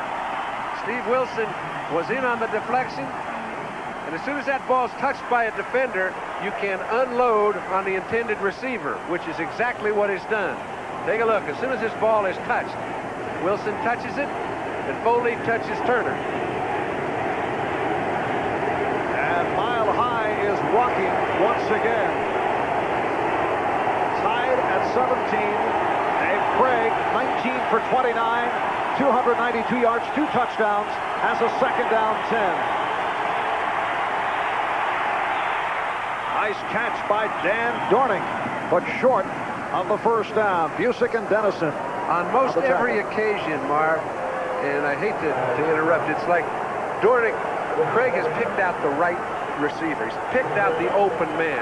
You have to be given time in order to do that, and when he's been given time, he has done it throughout the afternoon. I hope he doesn't pick out that guy in the orange bucket.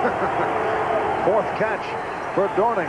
A 3rd down and 3 at the 27.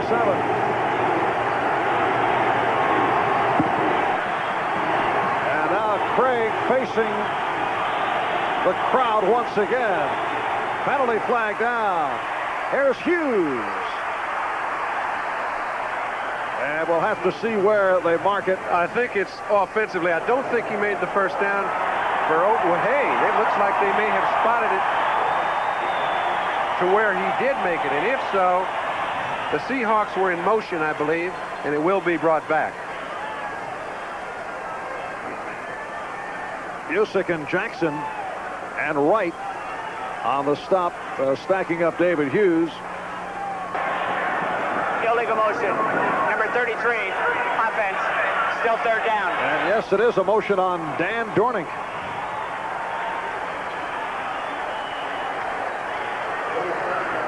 And penalties have been a major factor here today. Well, they've been critical because they've stopped turnovers. It seems like there hasn't been a penalty in an unimportant moment. Third down and 8. Again movement, and again the flag's thrown.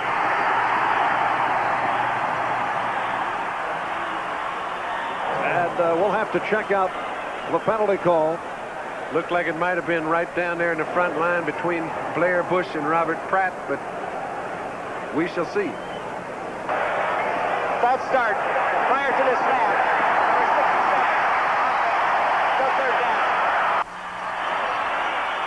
Again against Seattle.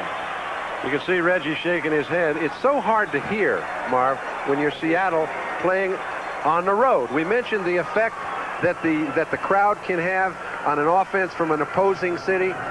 This is the sort of thing that happens all too frequently. Reggie McKenzie, the right guard, was guilty on that occasion. Dornick, the play before, and I'm sure it's because they can't hear the signals well. The decibel level here at Mile High, this crowd is loud to start with, but perhaps because of the structure of the field, it is one of the higher decibel levels around the NFL. Of course, they can root pretty good in Seattle, as the Broncos will find out in a couple of weeks. That's right, but they don't have to. They don't have to find out today, and I'm sure it will be a return of favor. And if Seattle were to find a way to win today, there's no telling how loud it might get up there. Well, the Broncos faced that in the wild card game in Seattle last year. Denver returning the favor right here. Apparently there was a problem with time remaining third quarter, and you can see the adjustments are being made. It'll be a third down and 13. Back at the 17, and here comes the crowd again.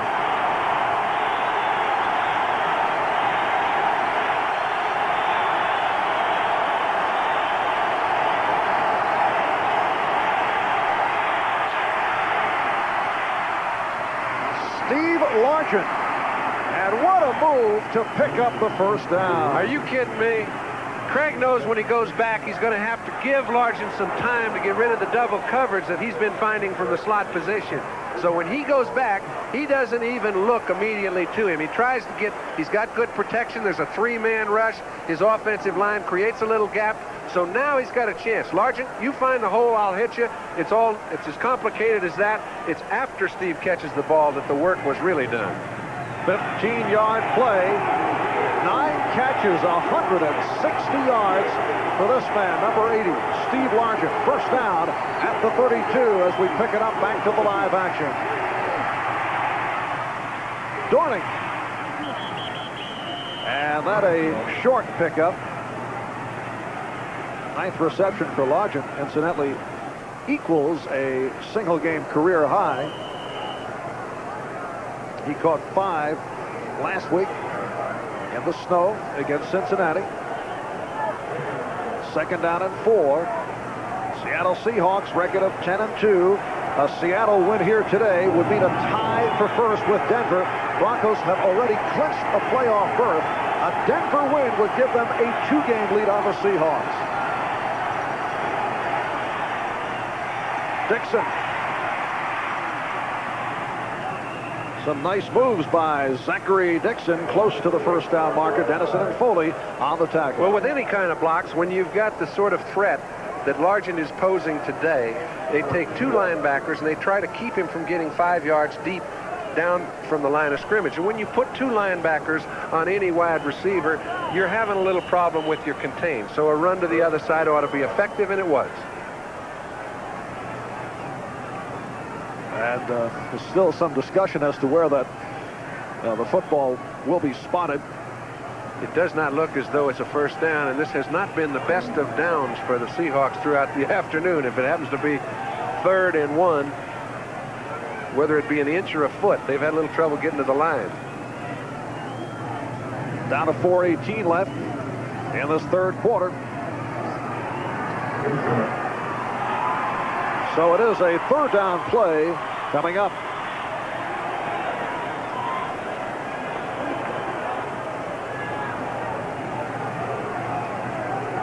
Seahawks getting off early. First play from scrimmage. Craig to the rookie Darrell Turner.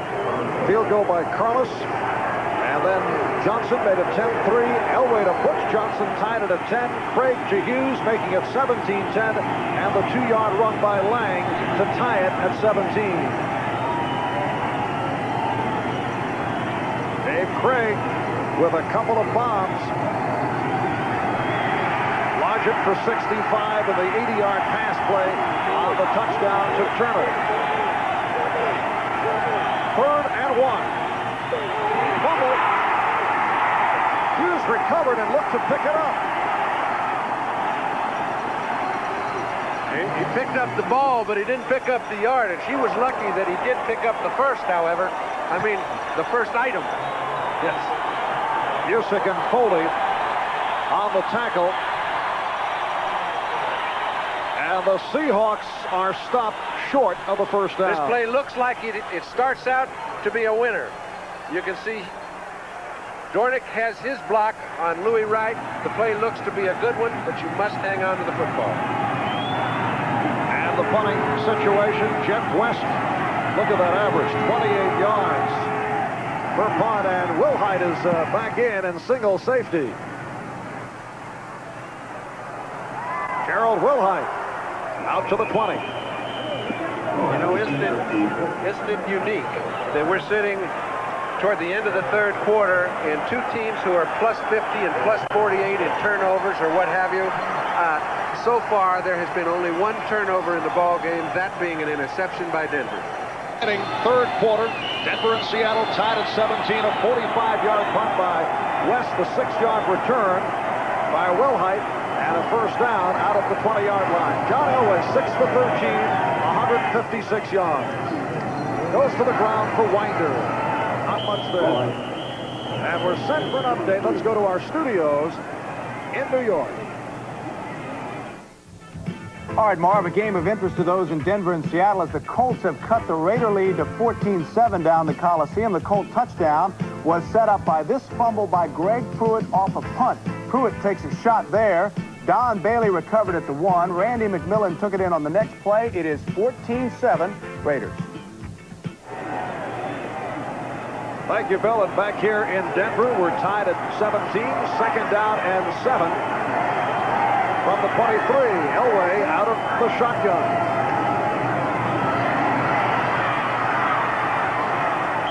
At nothing, and runs it out. He was trying to make that a little shovel pass, which we've seen be so effective in the past. If you can get a little movement, get your back to slip underneath somebody, and this is the man that they obviously would love to go to if the opportunity presented itself. But he's had a problem getting off the line of scrimmage. When he has, he's had a problem getting open. And it has not been one of his banner days. And some words between Steve Watson and Terry Jackson. That's a given. You know they're going to talk. Third down and 6. From the 24, 2:15 left. Third quarter.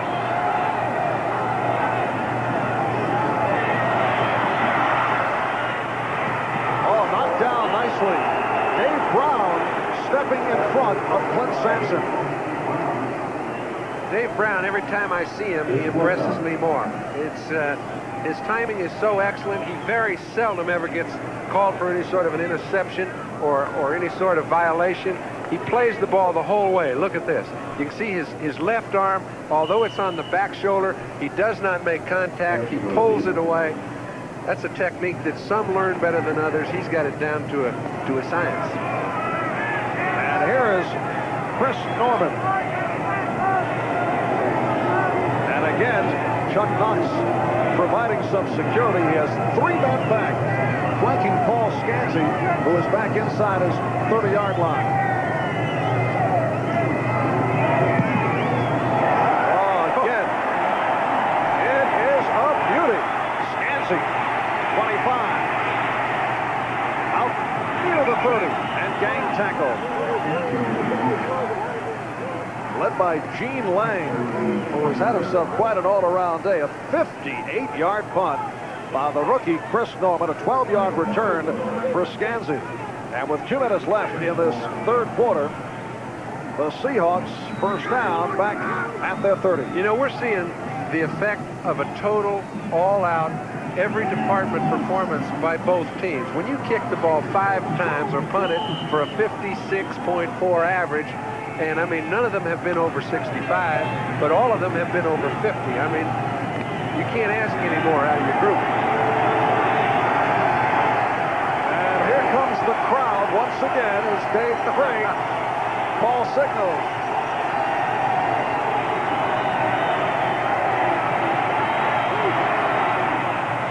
Steve Largent at midfield, his 10th reception of the day, and again a first down as he picks up 20 yards on the And that's the most balls I believe he has ever caught in a National Football League game. Couldn't come in a bigger one, but again, it's because Craig has so much time. He wants to go to Charlie Young underneath, but the linebackers jump on Charlie Young. He throws it over the top to Largent, who's given time to go all the way down in the secondary, like pitch and catch when they give you that much time. If you're Denver, what do you do to stop Largent? I get scared.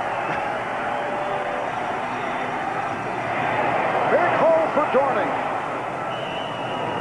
And he is at the first down marker. That's what you do. You give the fullback a little bit of running room if you make a crack for him at the point of attack. Those linebackers are now much more concerned with getting their depth and playing on the receivers. You can see right there, there's nobody in the hole.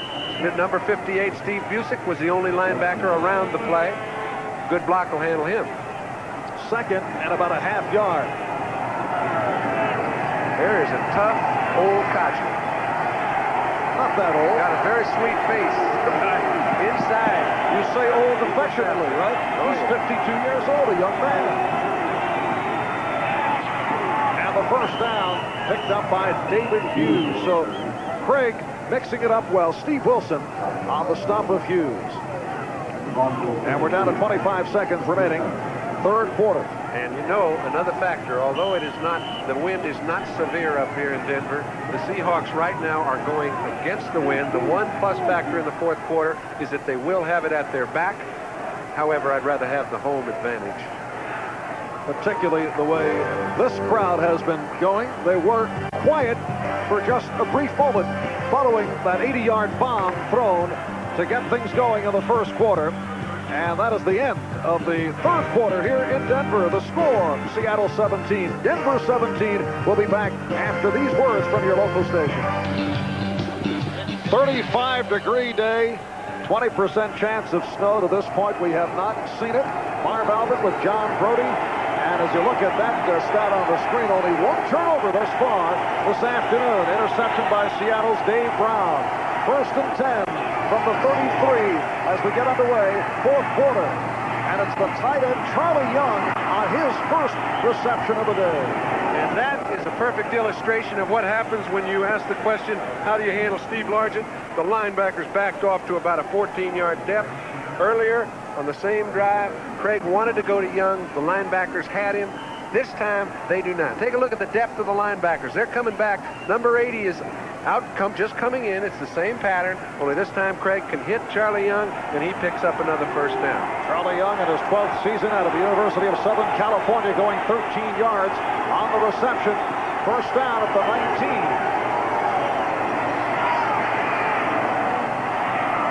And Dorning inside the 10 for another Seattle first down. It'll be first and goal for the Seahawks. The one thing that Craig is doing so well is he is not letting the linebackers for the Broncos get off the hook.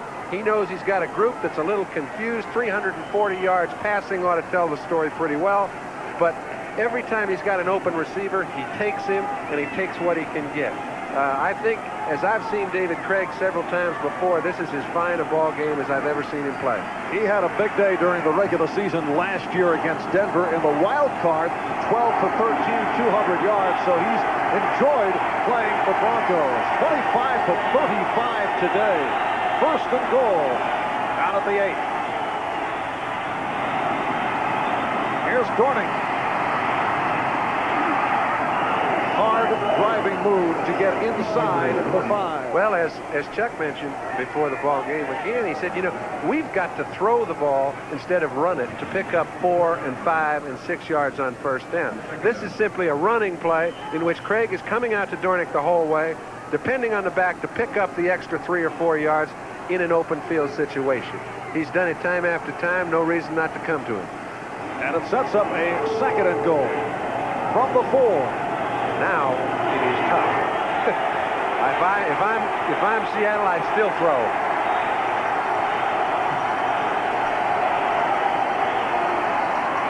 And that's what Craig will try to do. It's all right. You could almost see the predetermined thought in his mind. We come down if we have no receiver open, file it, come back for 3rd and 4. And that is the situation. 12:36 remaining, 4th quarter. Denver and Seattle tied at 17. How often the so-called games of the year don't measure up, but this has been a dandy. You can see why both teams are in double digits win-wise. 3rd and goal from the 4. That's Largent in motion. Looking for Largent, could find him. Touchdown. What an adjustment of the pattern was made by Steve Largent. That was the pattern, Marv. If you'll take a look at Dave Craig closely, you'll notice the first pump was simply to get the quarterback to commit. He did so. That tells Largent to come right around behind. You notice there was no hesitation in the final throw. Watch here. He kind of slides to the right. He's trying to see that pump. That's a nothing job. He never was trying to hit him originally. This is the sort of thing you work in short yardage drills with your outstanding receivers. You get down in a one-on-one situation. How can pass play? Largent.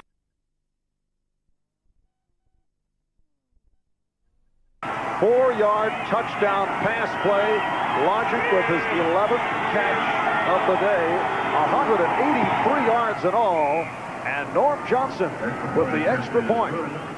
So the Seahawks have jumped in front, 24-17. Here is another look. Steve Largent. It doesn't matter who the defender is. In this case, it's Steve Foley. Steve tries to cut underneath, take the angle away. Largent predicts it. Craig knows it. Touchdown. All right, next Saturday, the Fight Doctor and I will be in Milan, Italy, the WBA Junior Middleweight Championship, as McCallum goes against Mincio on NBC's Sports World. I know you'll be watching. Italy. Yes. Half left, 4th quarter. Marv Albert, John Brody from Denver. Norm Johnson with the kickoff.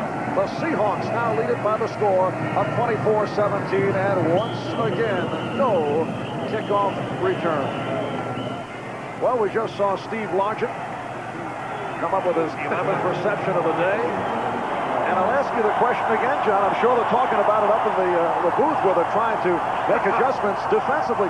What can the Broncos do to slow this guy down? I try to figure out, if I'm a Bronco, I try to figure out a trade for him. Yeah. Because I don't see any way right. I've always thought that a perfectly executed offense is going to beat a defense given enough time, and Dave Craig has been given a load of time by his offensive line who has to be credited.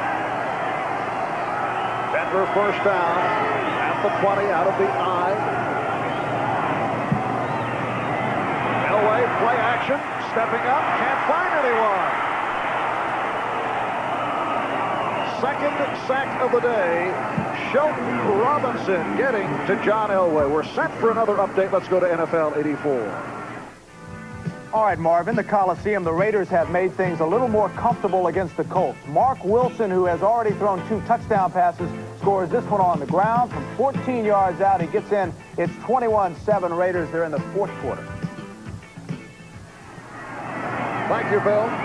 That sack by Robinson sets it back to a 2nd and 16. And if you'll notice closely, they're keeping both backs in. When they do that, they're a little lighter receivers. John, although he had plenty of time, had no receiver open. First sack of the season by Robinson. Elway getting the time. Steve Watson. A beautiful catch. Are you kidding me? He wasn't certain he had it. Well, Terry Taylor couldn't believe it because it looked as though he was right in his hip pocket. It's the sort of catch that Steve Watson has made famous up here in Denver, the catch that nobody expects you even have a chance for with all kinds of people around him. This ball was a well-thrown ball, but better defense. And for Watson to make this catch at this time in the ball game, I can understand why Elway's coming to him no matter what the condition. 23-yard pass play. As you see, only the second catch of the day by Watson. First down from the Denver 36. Again, play action. Again, much time.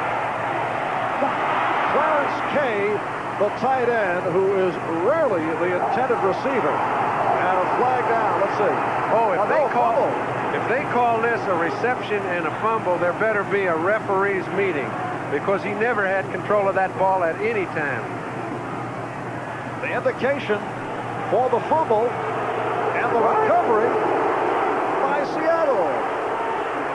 All right, we'll get another look at it. Look at this.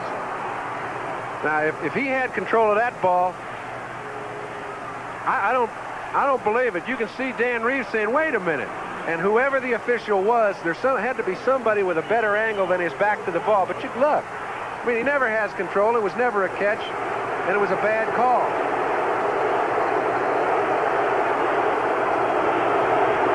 And the crowd responding. Looked like Jacob Green was able to cover up. Off the draw, Dan Dornick with a beautiful spin move for the first down. Steve Foley on the stop. The reason you saw no more reaction than you did is the people in Denver were stunned, the players were stunned, and Dan Reeves is yelling as loud as he can to the official on the line of scrimmage. Take another look. This is called a reception and a fumble. Clarence Kay, who was in there because of his superb blocking, has only caught 13 balls this season. That's a critical turnover. Again, it's Dornick. That is only the second turnover of the day, both by Denver. There was an interception earlier by Dave Brown, and the fumble by the tight end, Clarence Kay. Second down and 6 from the 23. This telecast is presented by authority of the National Football League, and it is intended for the private use of our audience. Any rebroadcast or other use of this telecast without the express written consent of the Denver Broncos and the National Football League is prohibited.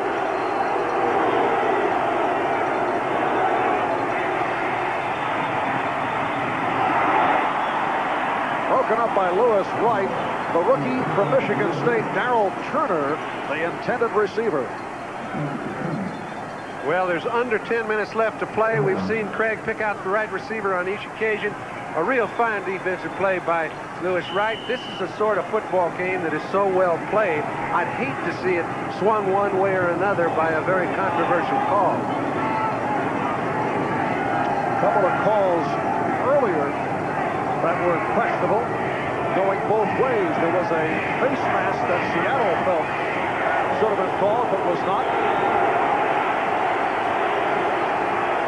Craig is 27 for 39 for the 373 yards. Third down play. It was deflected, and Larkin came up with the football. Let's see where they spot it. I don't think there are many adjectives left to describe the sort of day that Steve Largent is having. But this is the kind of ball that no matter how well balanced you are as a receiver, and we'll see Craig throw it, he gets tipped by Jackson. Two people back there to defend. Number 80 comes down with it. And that is catch number 12 for Largent. Following the deflection. First down at the 16. Here's Dornick. Looked like the timing was slightly off right there. Rulon Jones and Walt Boyer on the stop.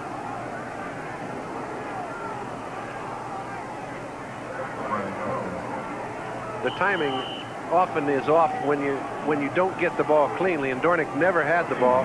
Actually just tried to retain possession to keep from fumbling, because it appears as though anything short of a turnover will put them in a very commanding position. 7 up, with a kicker that's 17 out of 18 inside the 50.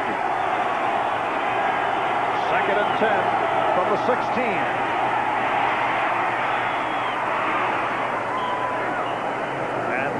Craig just rolls right along. It's the tight end Charlie Young, Dennison, and Busick on the stop.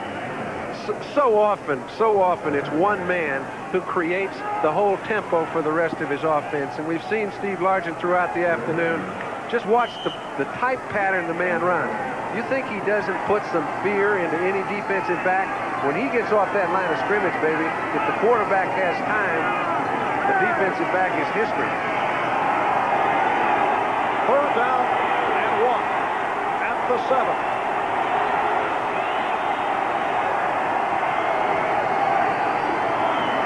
Here's Dixon.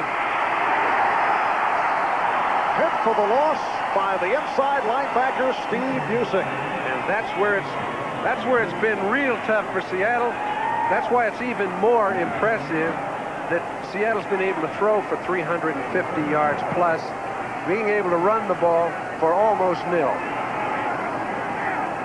Clock running down, just under 7 minutes remaining in this 4th quarter. Story here, the combination of Dave Craig, Steve Largent, Norm Johnson with a 28-yard field goal attempt. He hit from 33. He's missed from 29. He has been very efficient. And he hits from 28 to extend to a 10-point Seattle lead. 6:32 left. 4th quarter. We'll be right back. Seahawks now lead by 10 over the Broncos. An important series upcoming off this Seattle kickoff. Well, you know, Denver's come back so many times, and particularly up here in Mile High Stadium, but I really think the last turnover was a cruncher for them, because to score 10 points against Seattle is a little different than scoring 10 against some of the other clubs they've had to. At the Clarence K fumble, it was ruled completed pass, and then he had coughed it up. Norm Johnson, who just hit from 28 yards away to make it 19 out of 22 on the season, put the kickoff.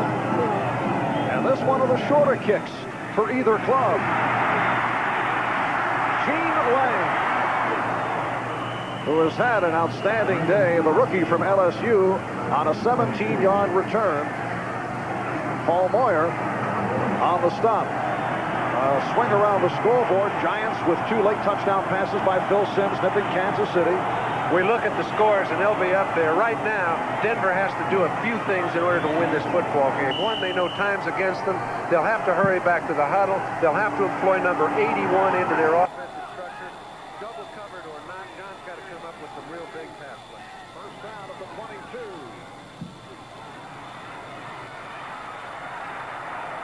Elway throwing the bullet. Clarence Kay, the tight end, on the catch.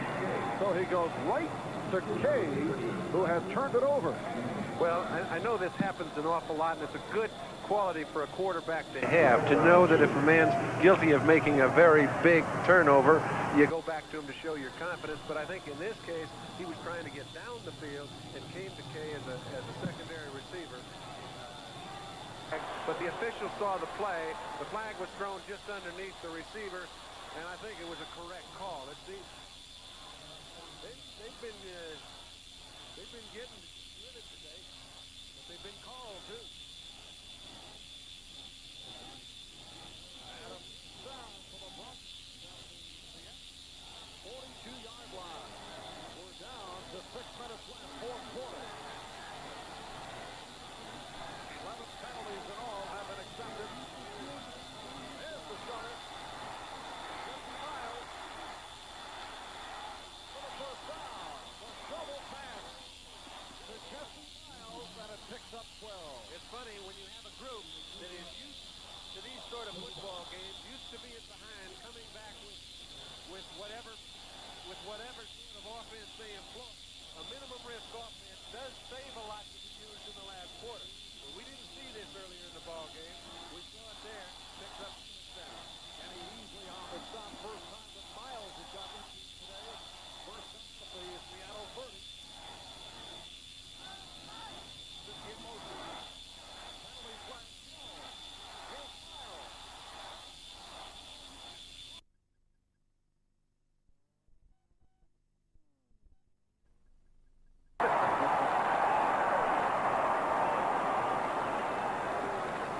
Chuck Knox shaking his head, but as you say, John, they'll bring it back. Encroachment. Number 79, defense. Penalty declined. So Jacob Green. Number 77, defense. Penalty accepted. It'll be first down. First Jacob Green and then Jeff Bryant. Heard their names on the public address. Well, they know when you're using a three-man line, there's only three of you to get to the quarterback. You've not only got to get started early, you've got to get by two or three fellas. Broncos now first and 5 at the 25. 10 points, Seattle lead. Now 5:15 left, fourth quarter. Elway has the first down and slides inside the 10.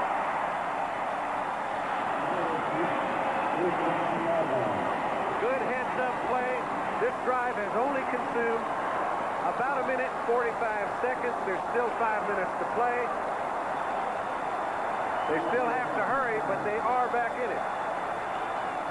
Good play. Don't try to prove you're tough, John. Just get down there and go back to the huddle. It is a first and goal inside the 10.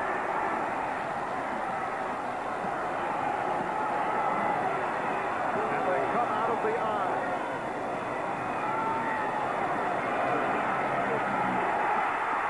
Touchdown.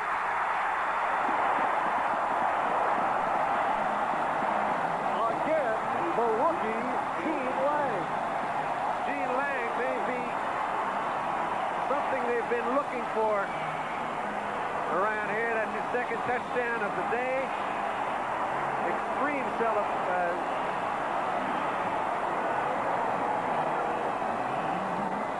Denver's done it so many times. I was going to say extreme acceleration.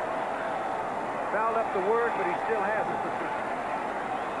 Gene Lang, a steady guy, both tailback and fullback during his 4 years at LSU. Major factor here today. And Rick Thomas puts it through, so the Broncos move within 3 points. These guys just keep coming back. Take a look at Elway here. He fires that ball to Lang on the dead run. When Lang gets it, he knows where that goal line is. He covers it easily, and they're back to within 3 points.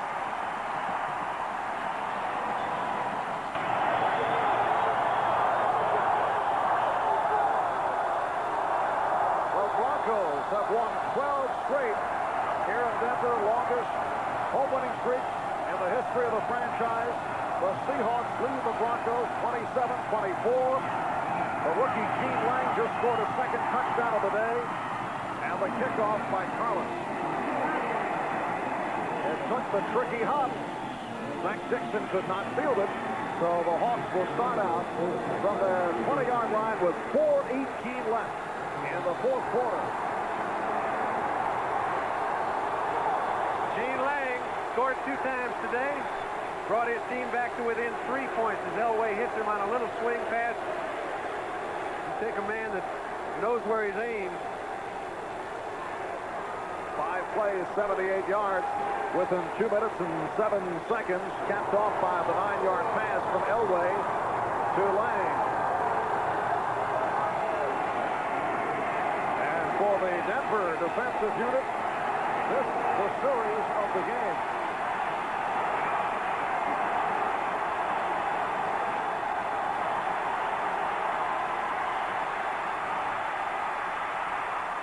Craig completes to Charlie Young. So the veteran has come through down the stretch. That's his 3rd catch, and they've all come late. And you can bet. Chuck Knox knows. David Craig knows. They cannot try to pick up a first down running the football because they've shown they've been unable to do that throughout the afternoon. Let's go back to what brought us here. They did. First down picked up by Charlie Young, who spent 4 years with the Eagles, 3 with the Rams, 3 with the 49ers. This is 2nd with Seattle. And that's how it has gone. Right from the start, it's been a terrific afternoon here in Denver as Craig goes sideline. Steve Larkin, the intended receiver, covered by Mike Harden.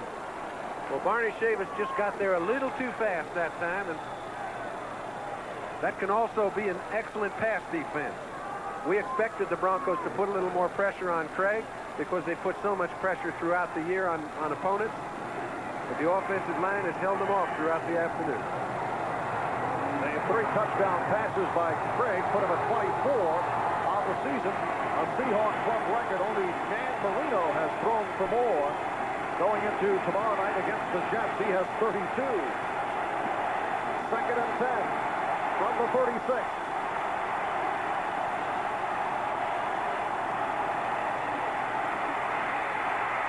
Craig throwing the bomb for Turner. So Craig and Turner now 1 for 3. They succeeded right at the start. He had him earlier this second half, and this time he overthrows. Well, this one was tough. He had to let go of the ball before Turner really made his final break on his pattern. That's the toughest thing for a quarterback to do. 75, Rulon Jones. They filed that 3-man line after trying to get to Craig. They're just trying to hurry him. In so doing, he has to throw too early. It is 3rd and 10 from the 36. 3:19 left, 4th quarter. And Seattle clinging to a 3-point lead. They lead the Broncos 27-24.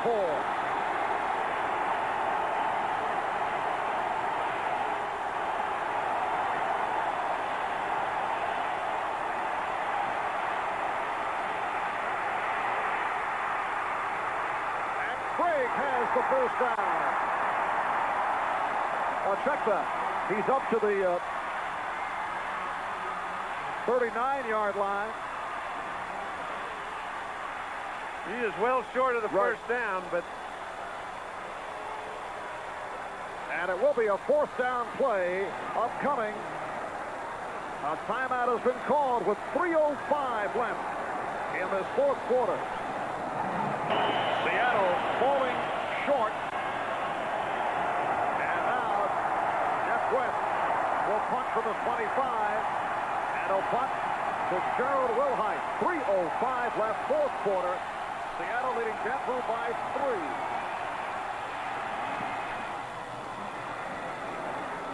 Gets the hang time. And the fair catch called for cleanly this time by Wilhite. A 41-yard punt. So the Broncos now will go to work, starting out from their 20. You know, it's so important now, Marv. They know they're in a position where if they can score a touchdown, they jump into a 2-game lead. Their home field situation improves. They're in a battle with Miami right now.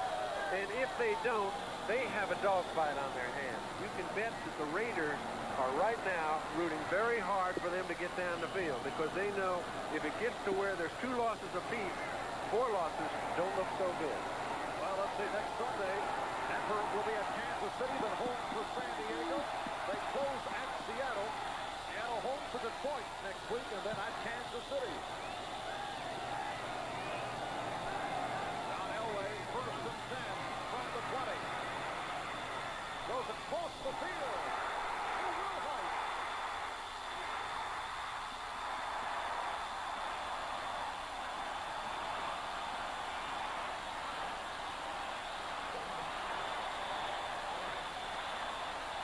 You notice there is not much calm in the stands, but on the field of play, the players are very calm. Elway, this is where a real strong arm, running one way, throwing across your body the other, helps the back that's receiving the ball. He got it in time to look upfield. Picked up 17. First down from the 37. 2:17 left. Wilhite again. And the first down at midfield. John Harris on the stop, a 14-yard pass play.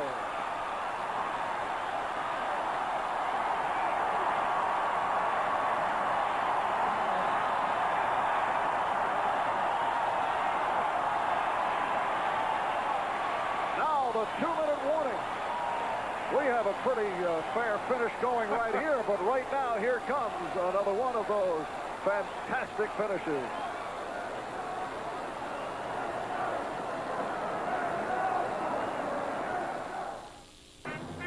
Alcoa presents Fantastic Finishes, 1972.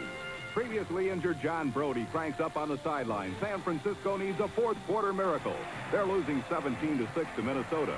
Brody fires one 25 yards to Gene Washington, TD number 1. Here comes Brody again, running right, pointing left. Bingo! TD number 2 to wide open Dick Witcher. The 49ers win it, and John Brody gets a ride to the dressing. Conclusion of the Skins game. Elway back to work. First down. Steve Watson. Okay, what have they done? They put themselves in excellent field goal position, but that's for a tie. They've got to win the ball game to really put themselves in a two-game commanding lead. Now strategy does come into effect. Very smart. They had 2 plays called. They're up at the line. You see the clock running down. Elway gets it away.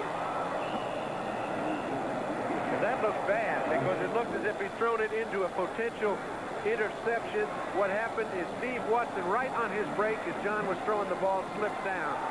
And, you know, people, I think if you've seen this kid last year in the same situation, he won a couple games coming down the stretch for him just because he is such a tenacious competitor.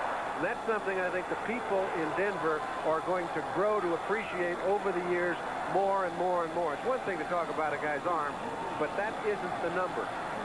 Being able to play when the chips are down is the number. Magnificent day for both quarterbacks. Dave Craig, John Elway. Elway has a 2nd and 10. And has the first down at the 15. John Harris on the stop of Elway. Stop now with 1:17 left. You know, they were so smart. We talk about them being a minimum risk offense, and they are. But now, when the game's in the balance, they call a couple plays. They get up to the line after their first down. They don't fiddle around. They keep the defense in a very defensive position without being able to make a lot of change-ups. And I think it's been very intelligently done throughout the afternoon on both sides. Well, the Seahawks with 3 timeouts left. Broncos have 1. It comes that time in the game where the head coach can only sit back and chew his bubble gum. When we resume following the timeout, the Broncos first down, 1st and 10 at the Seattle 15. The Seahawks by 3, 27-24, 1:17 left, 4th quarter. And you can bet. And while everybody's sitting here talking over what they want to do in the next minute and 2 seconds, I'd like to say hello to Kenny Edmondson's mother, our producer, his mother Lucille Raines, who is resting comfortably, I hope, down in Franklin, Tennessee, and I'm sure she's enjoying the game. We wish you a very hearty get well quick. And I'd like to thank our statistician, Ross Schneiderman, our spotters, Ron Cowpers and Al King, our auxiliary stat man, Ray Friedman, and Tom Murray handling all the out-of-town scores. Thank you all. Boy, it has been an enjoyable afternoon here in Denver. It looks like it's just getting started.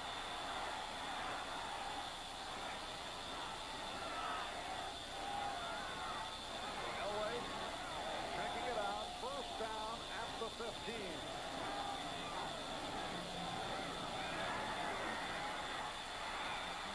Lofts it and overthrows.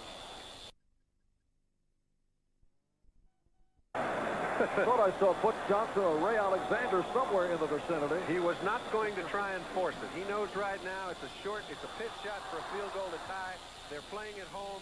That's an advantage generally to the team at home in an overtime.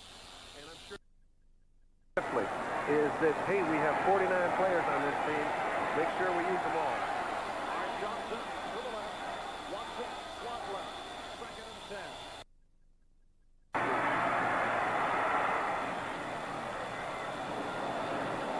Another cheap seat job. He's hoping he can get a receiver to come cleanly open. If he doesn't. And 10. 1:05 left. 4th quarter.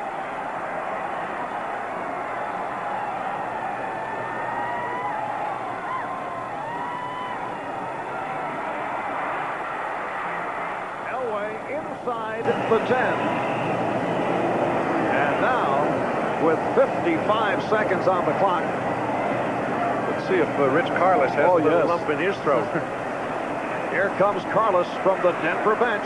Let's recognize he's kicking his field goal with a little more time left on the clock than they would like. 46 seconds means the Seahawks will get the ball back. Well, 6 or 7 seconds have gone off the clock, so now we're under 40, but it's still plenty of time to come back and get another 3. And this field goal attempt will be from 26 yards away.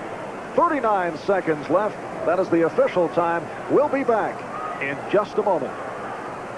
Year out of the University of Cincinnati and having his 3rd straight outstanding season. Hit earlier from 27, so he's 15 for 20.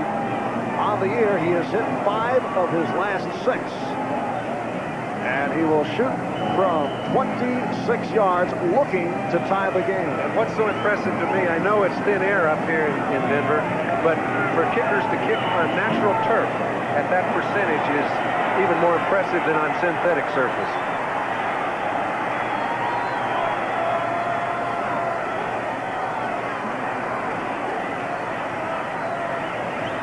Chris Norman will put it down. And he missed.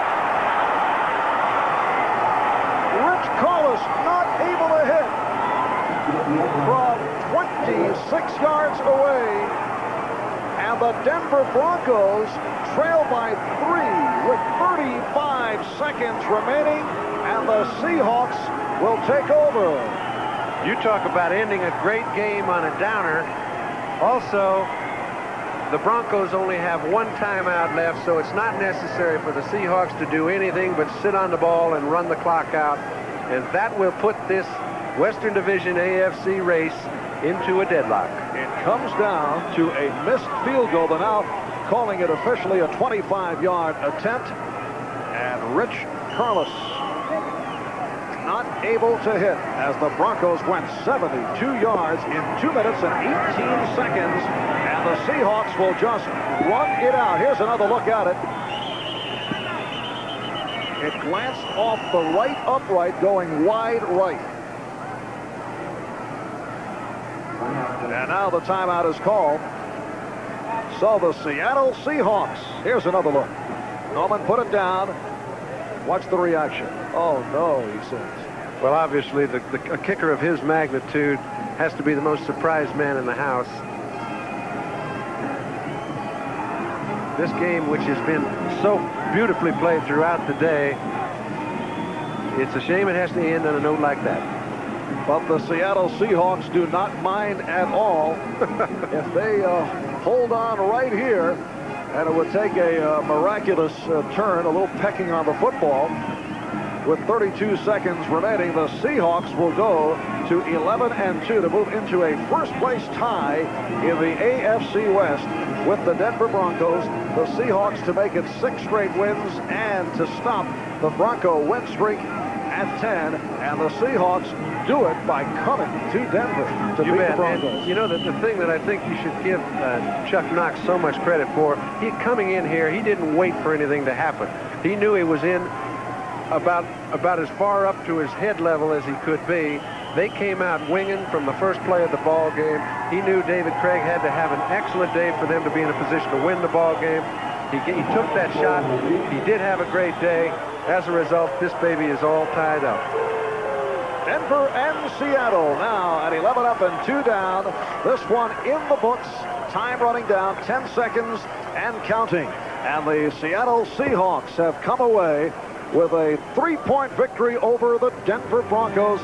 They do it off the pass combination of Dave Craig and Steve Largent. A brilliant 12-catch day for Largent. Seattle 27, Denver 24. We'll be back after these messages. Terrific game here in Denver. It came down to this. Rich Carlos not able to hit from 25 yards away in the final seconds. The Seahawks holding on to beat the Broncos 27-24, stopping that Bronco 10-game win streak. Seahawks have won 7 in a row to move into a tie for the lead. Marv Albert, John Brody saying so long. 20th year together. This is the National Football League on NBC.